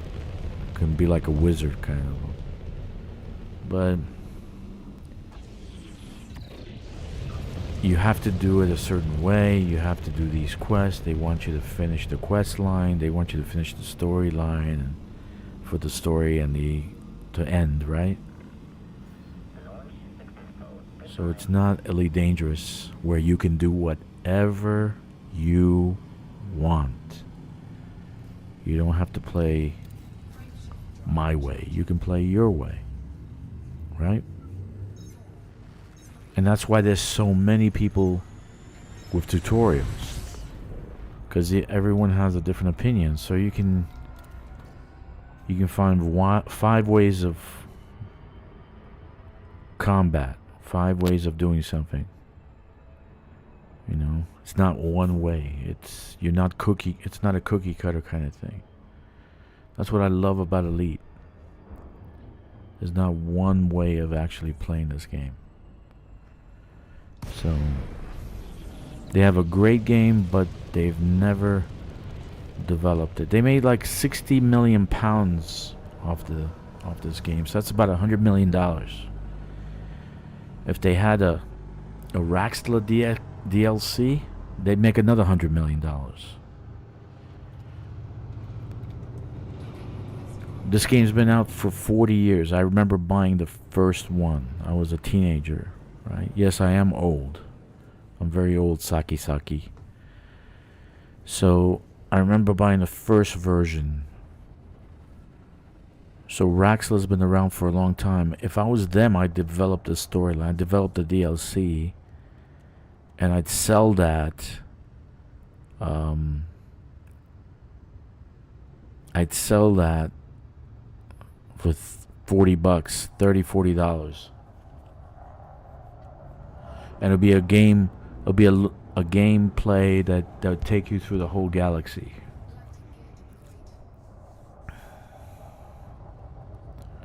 They realized they were indeed making a movie. Yeah.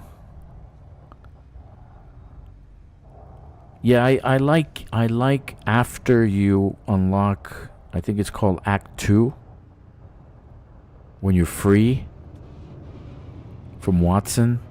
Like Watson's not locked down anymore, so you're free to go wherever you want. I like that. I don't want to follow a storyline.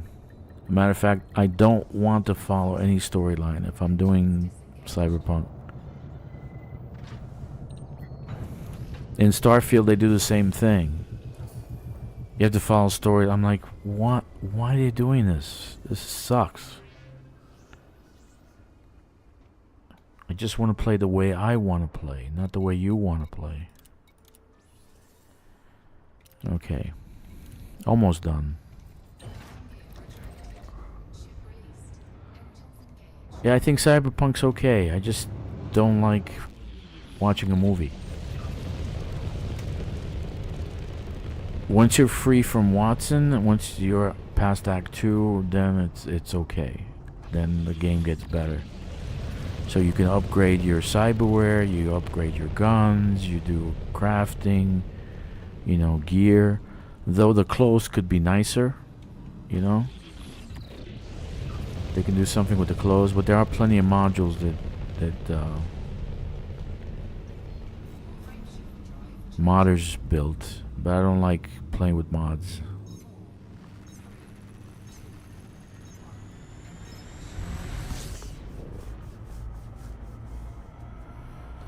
Almost done.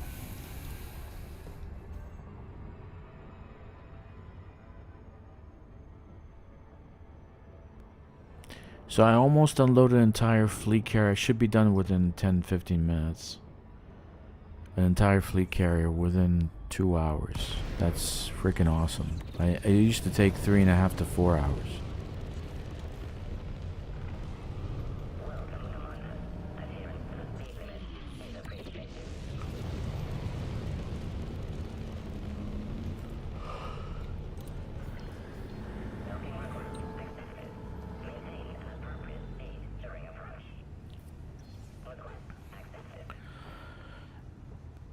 If they actually opened up Cyberpunk to space, and they did like what we do here in Elite Dangerous, and it's Cyberpunk in space, and they just kill that RPG crap, and the watching a movie shit, then it would be an awesome game. I'm kind of wanting to play. Can't wait till Grand Theft Auto 6 comes out. By the way, it looks pretty cool. But I'm wondering if it's another RPG. Because I might stay away from that style of gameplay.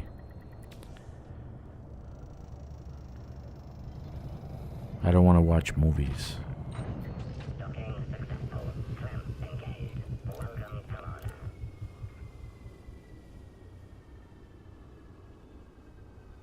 And how many movies have you watched with Elite Dangerous, besides what players create? You just start playing and that's it. You're in space. And that's cool.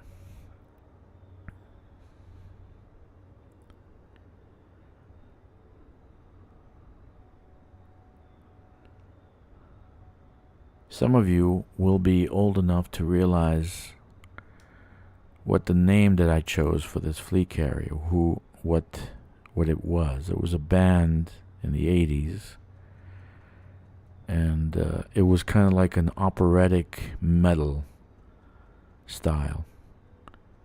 It was very, very cool. Queensryche. It was one of my favorite bands.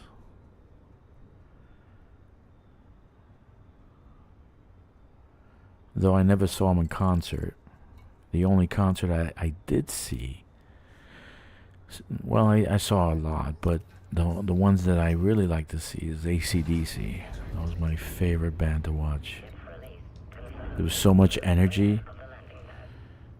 Everyone loved AC/DC. So much energy in the audience. Metallica, man, they kick ass. I saw a lot of concerts. That's why I'm hard of hearing sometimes. I have to boost everything to maximum because I can't hear anymore. Oh man. The music was so loud. Oh my god.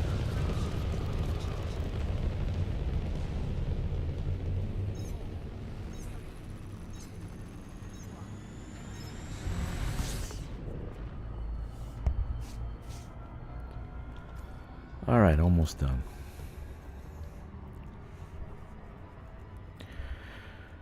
Yeah, I got 4 days to finish this station. I might finish it tomorrow. Maybe. Or maybe Thursday. But let's see. Let's see what happens.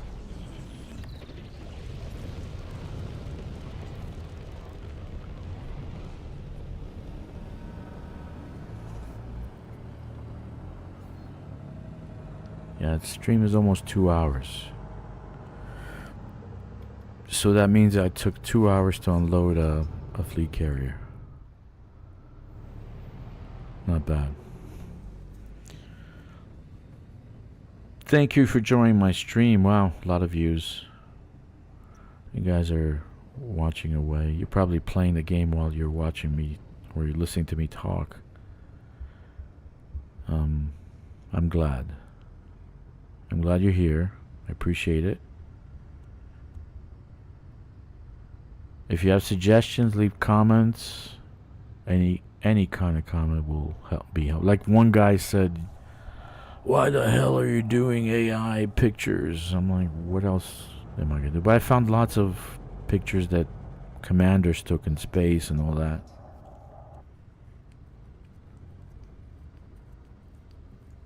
I started taking my own, right? So then I'm making thumbnails with those. The guy gave me a thumbs down because he didn't like that I was using AI pictures. I like them.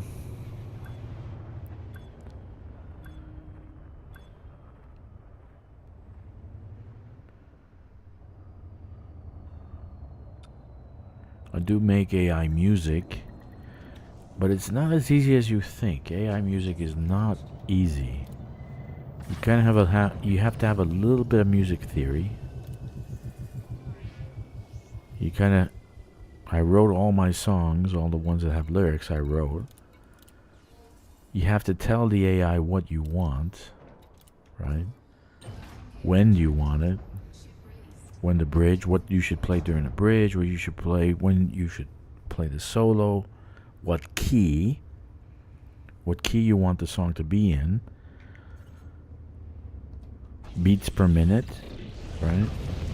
Specific. Like if you listen to one of my blues rock songs called Jack Daniel Blues, you'll see what I'm talking about. The lyrics are mine, but I had to actually, it's like having a full orchestra. You have to tell the orchestra what you want. You have to be a conductor. So it's not that hard. It's not that, I'm not saying it's not that easy to make music, to make good music. You can make music whatever kind you want, but to make really good music you have to work at it a little bit. You have to work. And then you have to kind of master it, kind of filter out sound. Sometimes it comes out distorted, so you have to clean it up a little bit. So you have to download the roots, put that into kind of a mix, kind of a program, like I use Logic Pro and Apple. Then you have to clean it up. Put some equalizer, put some reverb, make it stereo, because it's not stereo. So when you're putting it into the program even says, do you want me to make this stereo?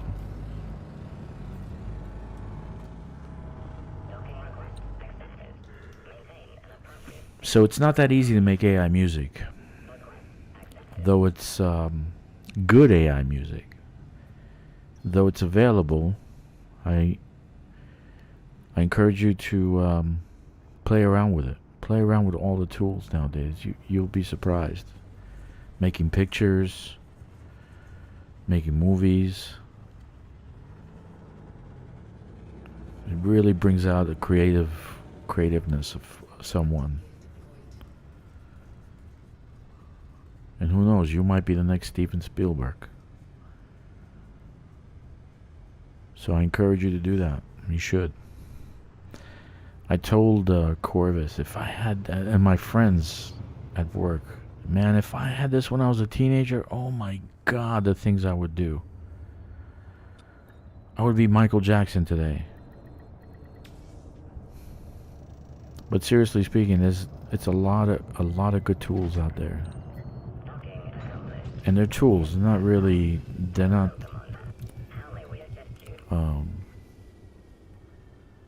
there's no intelligence there, right? I don't believe AI will ever harm us. I really don't. It's programming. It's software. You still have to tell it distinctly what you want, step by step. Right? Even if you do ChatGPT, I have to tell it 4 or 5 times what I want it to do. Right? Then it does what I want it to do. So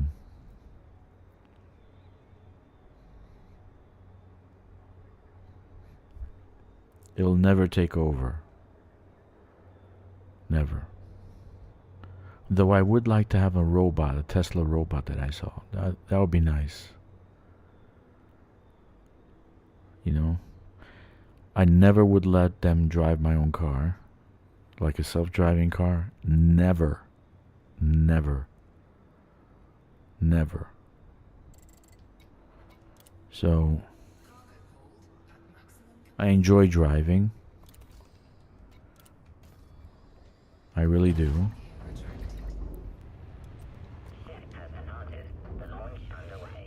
And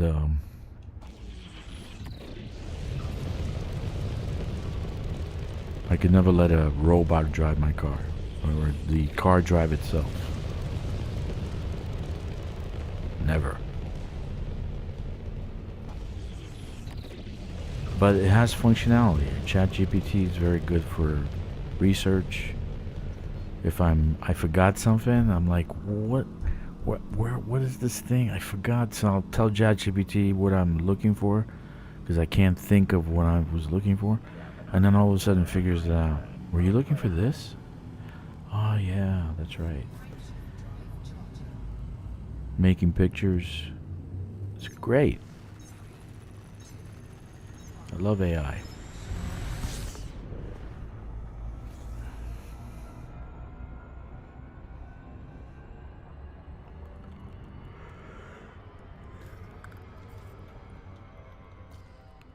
Okay.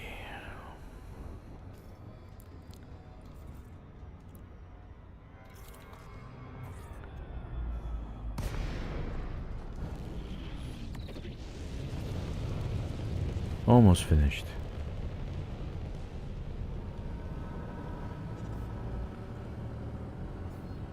But like my buddy Corvus, he does music too. So does the Atlas. I actually got the idea from Atlas Gaming, right?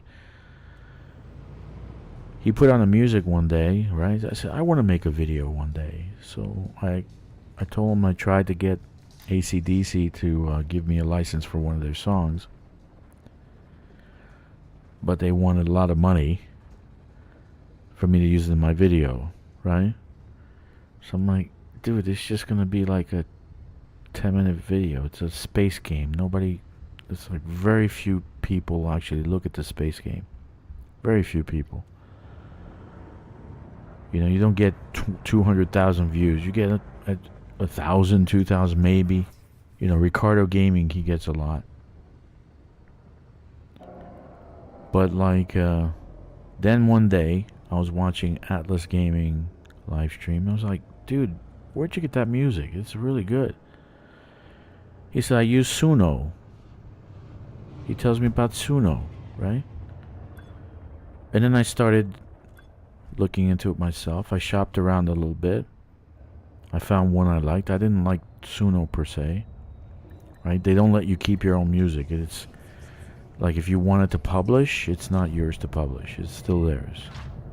But there are platforms that let you keep your music. So if you create it, it's yours, right? You use their tool like you're using, like I'm using Logic Pro to create music, right?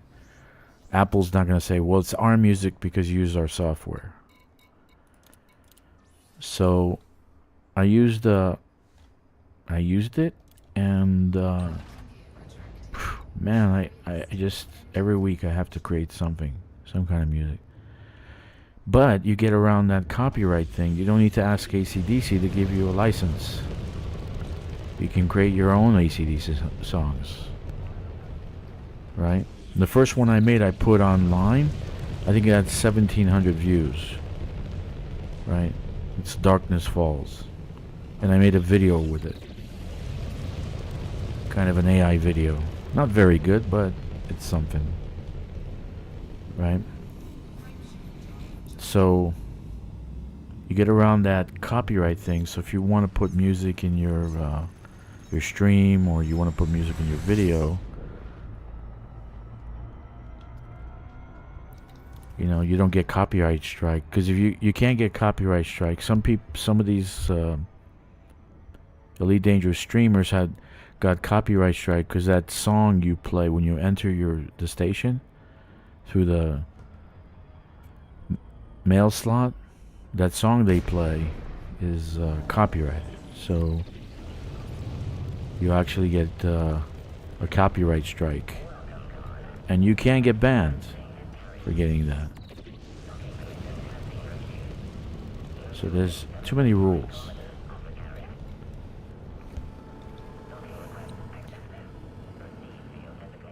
I think if a song is more than, let's say, 10 years old, you got plenty of money from it. It's time to make it public. It belongs to everybody now. As you know, like old, for instance, like old symphonies, right? Bach, Mozart. Why are you getting copyright strike for those? They're 200-300 years old. Why are you getting copyright strike for those? So I don't understand. Can you please explain it to me? Because I am stupid when it comes to unlogical things. If the guy's dead already, Bach, Mozart, right? Beethoven, why are you getting copyright strike for that song?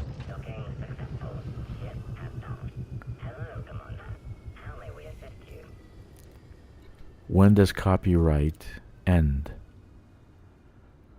I think it should end when the guy dies. Right? No, it continues on. Like Michael Jackson's music, Sony's still making money off of it. Sony, not Michael Jackson's family. Sony. The corporation. So if that's why you'll see that I made some music and all that. You know, so sometimes I play the game, nobody's around, I'll put music on, I'll go mining, I'll go, like right now I'd have, if you guys weren't on, I put some music on and let it play. Okay, I'm almost finished. Look at this. I started streams almost 2 hours ago. Great. So I empty out a fleet carrier in 2 hours. Awesome. Thank God for the Panther Clipper.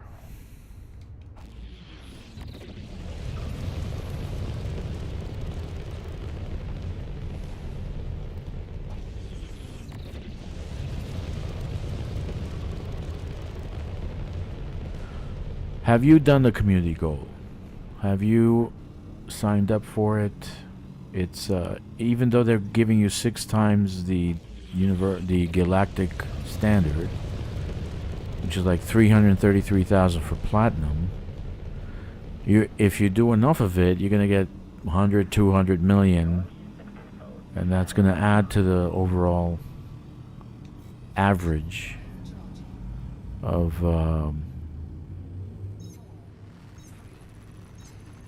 how much you got per ton, right?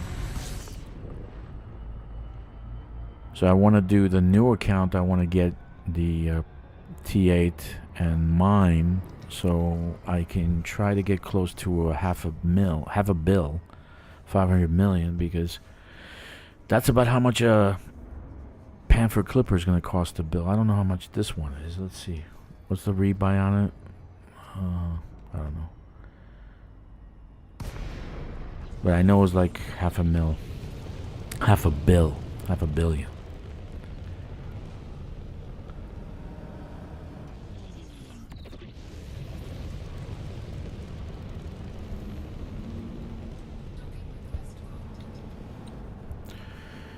So are you doing a community goal? You should, because every little bit counts. 100 million, 200 million, right?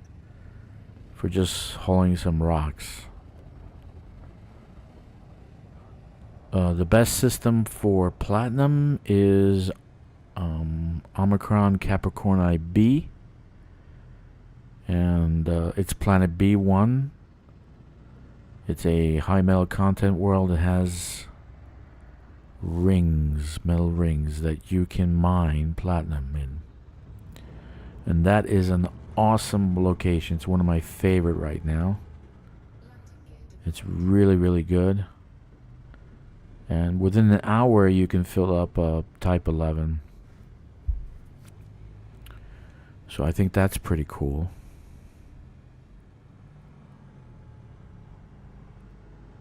I think that's very cool. And then you can actually, let me see what it looks like. Oh, this guy doesn't have the CG done. I think they're up to 3 or 4%, so that's an additional 3 or 4% on top of the 12 you get already. So you get extra mining. You get extra output mining material when you're mining the asteroids. Okay, I think I got one more run. Let's see. Yep, one more run and that's it. That's awesome.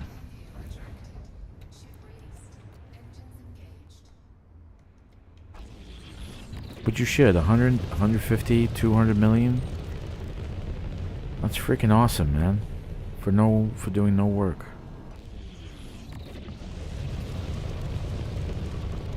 You know, that's half a Panther Clipper.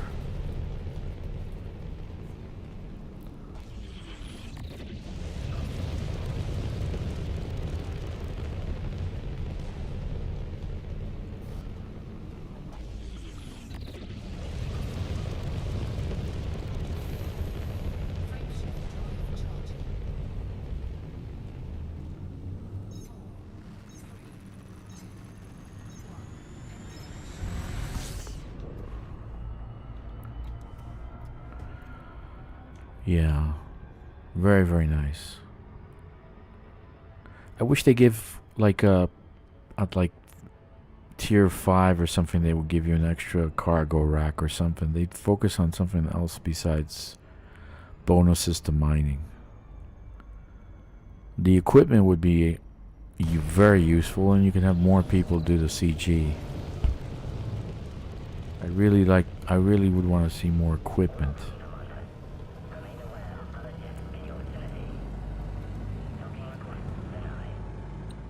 I really want to see more equipment.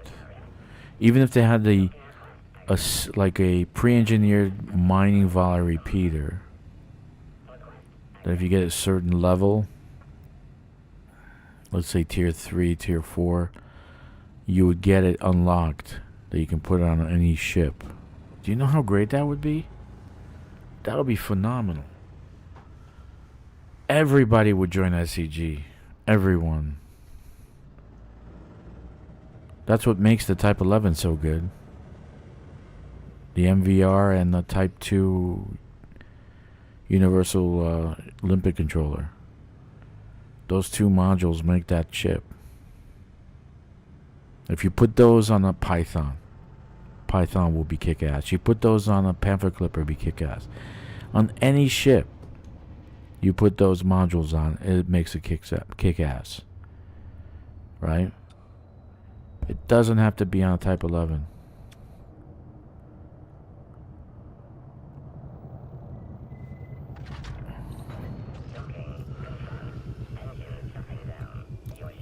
All right, last haul.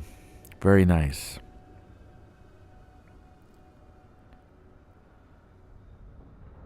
Very, very nice. If you stayed with me this long, thank you very much for staying with me and listening to my rambling. Thank you very much. Sometimes I repeat myself. That's mainly because people come in and out.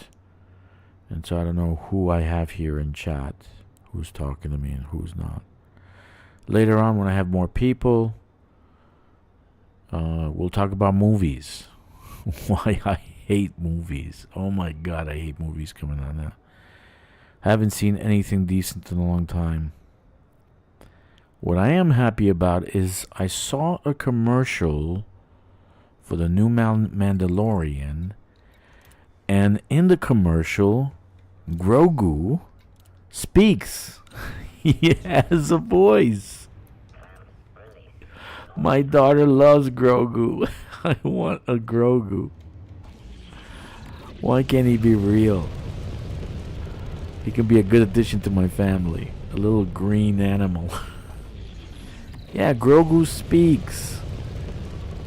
So I guess he learns to speak. I think that's cool.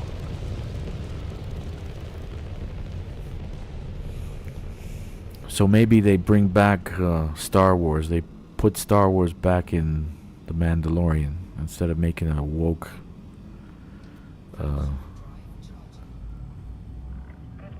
fest of a movie. But Grogu speaks. I was so happy. I was like laughing my buns off seeing Grogu speak. So I disconnected. And I'm back. So I disconnected for 2 seconds and I'm back. Yeah, so Grogu speaks, man. I can't wait for the Mandalorian. But that's like next year sometime, I think, right?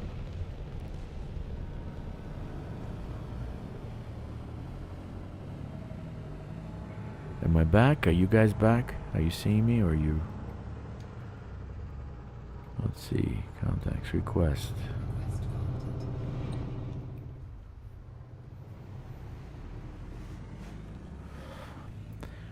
I did like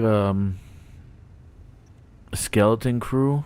I thought that was cute. It was a really good family show.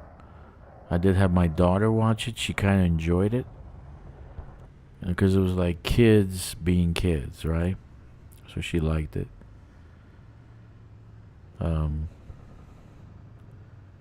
I hated The Acolyte. Not that I care who's the main character, or not that I care that there's women running the show, but the story was so stupid. It was so stupid. I mean, I would have changed 100 things in every episode to make it better. You can keep the girl boss thing going, keep whatever you want in it, but the story was so stupid. It was just dumb. In any case, I don't work for Disney, so can't tell them to do what I want them to do, right?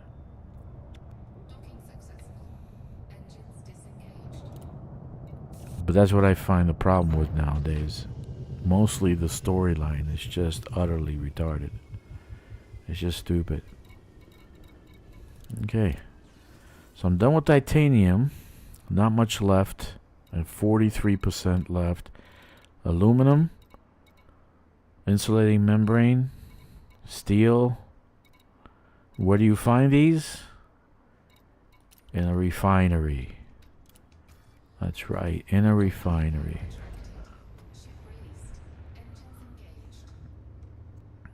You know what I think they should do? And I'm dead serious, and I'm actually thinking of writing a script. They should do an Elite Dangerous movie. I actually got a good storyline for it. It would be like a 10-episode miniseries. And it would be an Elite Dangerous movie. I really think they should make an Elite Dangerous movie. Why not? They've made all sorts of other garbage. Okay? And I think it would be a kick-ass movie.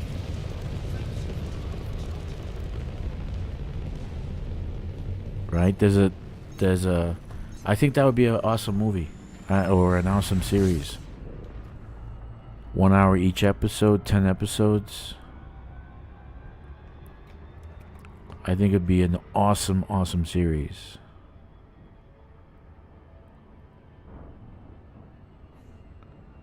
I would like to see that. I really would. An Elite Dangerous movie. And you can base it around the myth Raxla, right? You got a story already in the game that you can work on.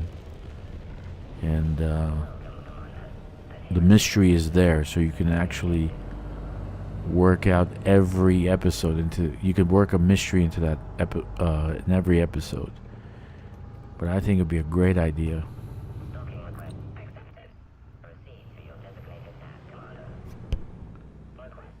But who knows what's gonna happen? Okay, so I've been playing for about 2 hours 20 minutes. Actually, if I just stuck to doing just the transport, should have taken me 2 hours. So it took me 2 hours to unload a fleet carrier using the type, the Panther Clipper, right? 1,298 tons of cargo capacity. I think that's awesome. Okay, so I'm gonna head off to a refinery and load what I still need to finish this station. And probably tomorrow I should be able to finish it.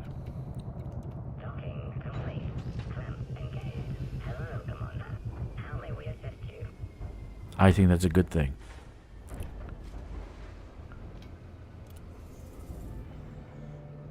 Actually takes me much less time to load a carrier, or to even finish off a system. A lot less time. I still would like to see.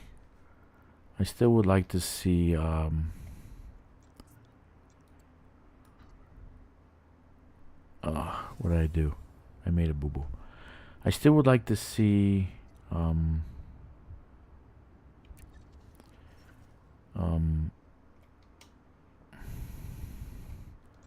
reduced amount that you need for stations. I really would. I'd like to see that. Or being able to have NPC run the offloading or the loading, the offloading, let's say. Offloading, that'll be okay. If you can do an AFK, like you do on the rest site, and I'm getting bounties, you can do an AFK and have the NPC offload all the stuff from your fleet carrier to colonization ship. That would be awesome. That would be awesome. But we don't know what they're gonna do. We don't really know what they're gonna do. What they're gonna do next. Who knows? Who knows what they're gonna do next?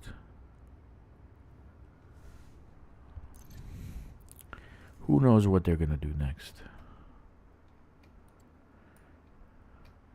And who knows what they're gonna do next year? Okay. They need a DLC. They gotta make some money off this baby. But I don't know when that's gonna happen. Okay, so I'm gonna plot from my refinery, right, which is here. Here's another one that I just dropped. Okay. And that concludes this episode. I really want to thank you guys for sticking around such a long time. Thank you for being here. Thank you for listening to me. I don't know how you do it, but you did it. And you have a lot more grit than I can ever imagine. Congratulations. Because I rambled on for 2 hours and 23 minutes. It is a pleasure serving you. Thank you for being in this stream. 07 Commanders, and I will see you again probably tomorrow. I'm probably going to do, because it's my last day of vacation, so I took about a week off, and so I might do more. And I might do more streams than I intended to tomorrow. Take care.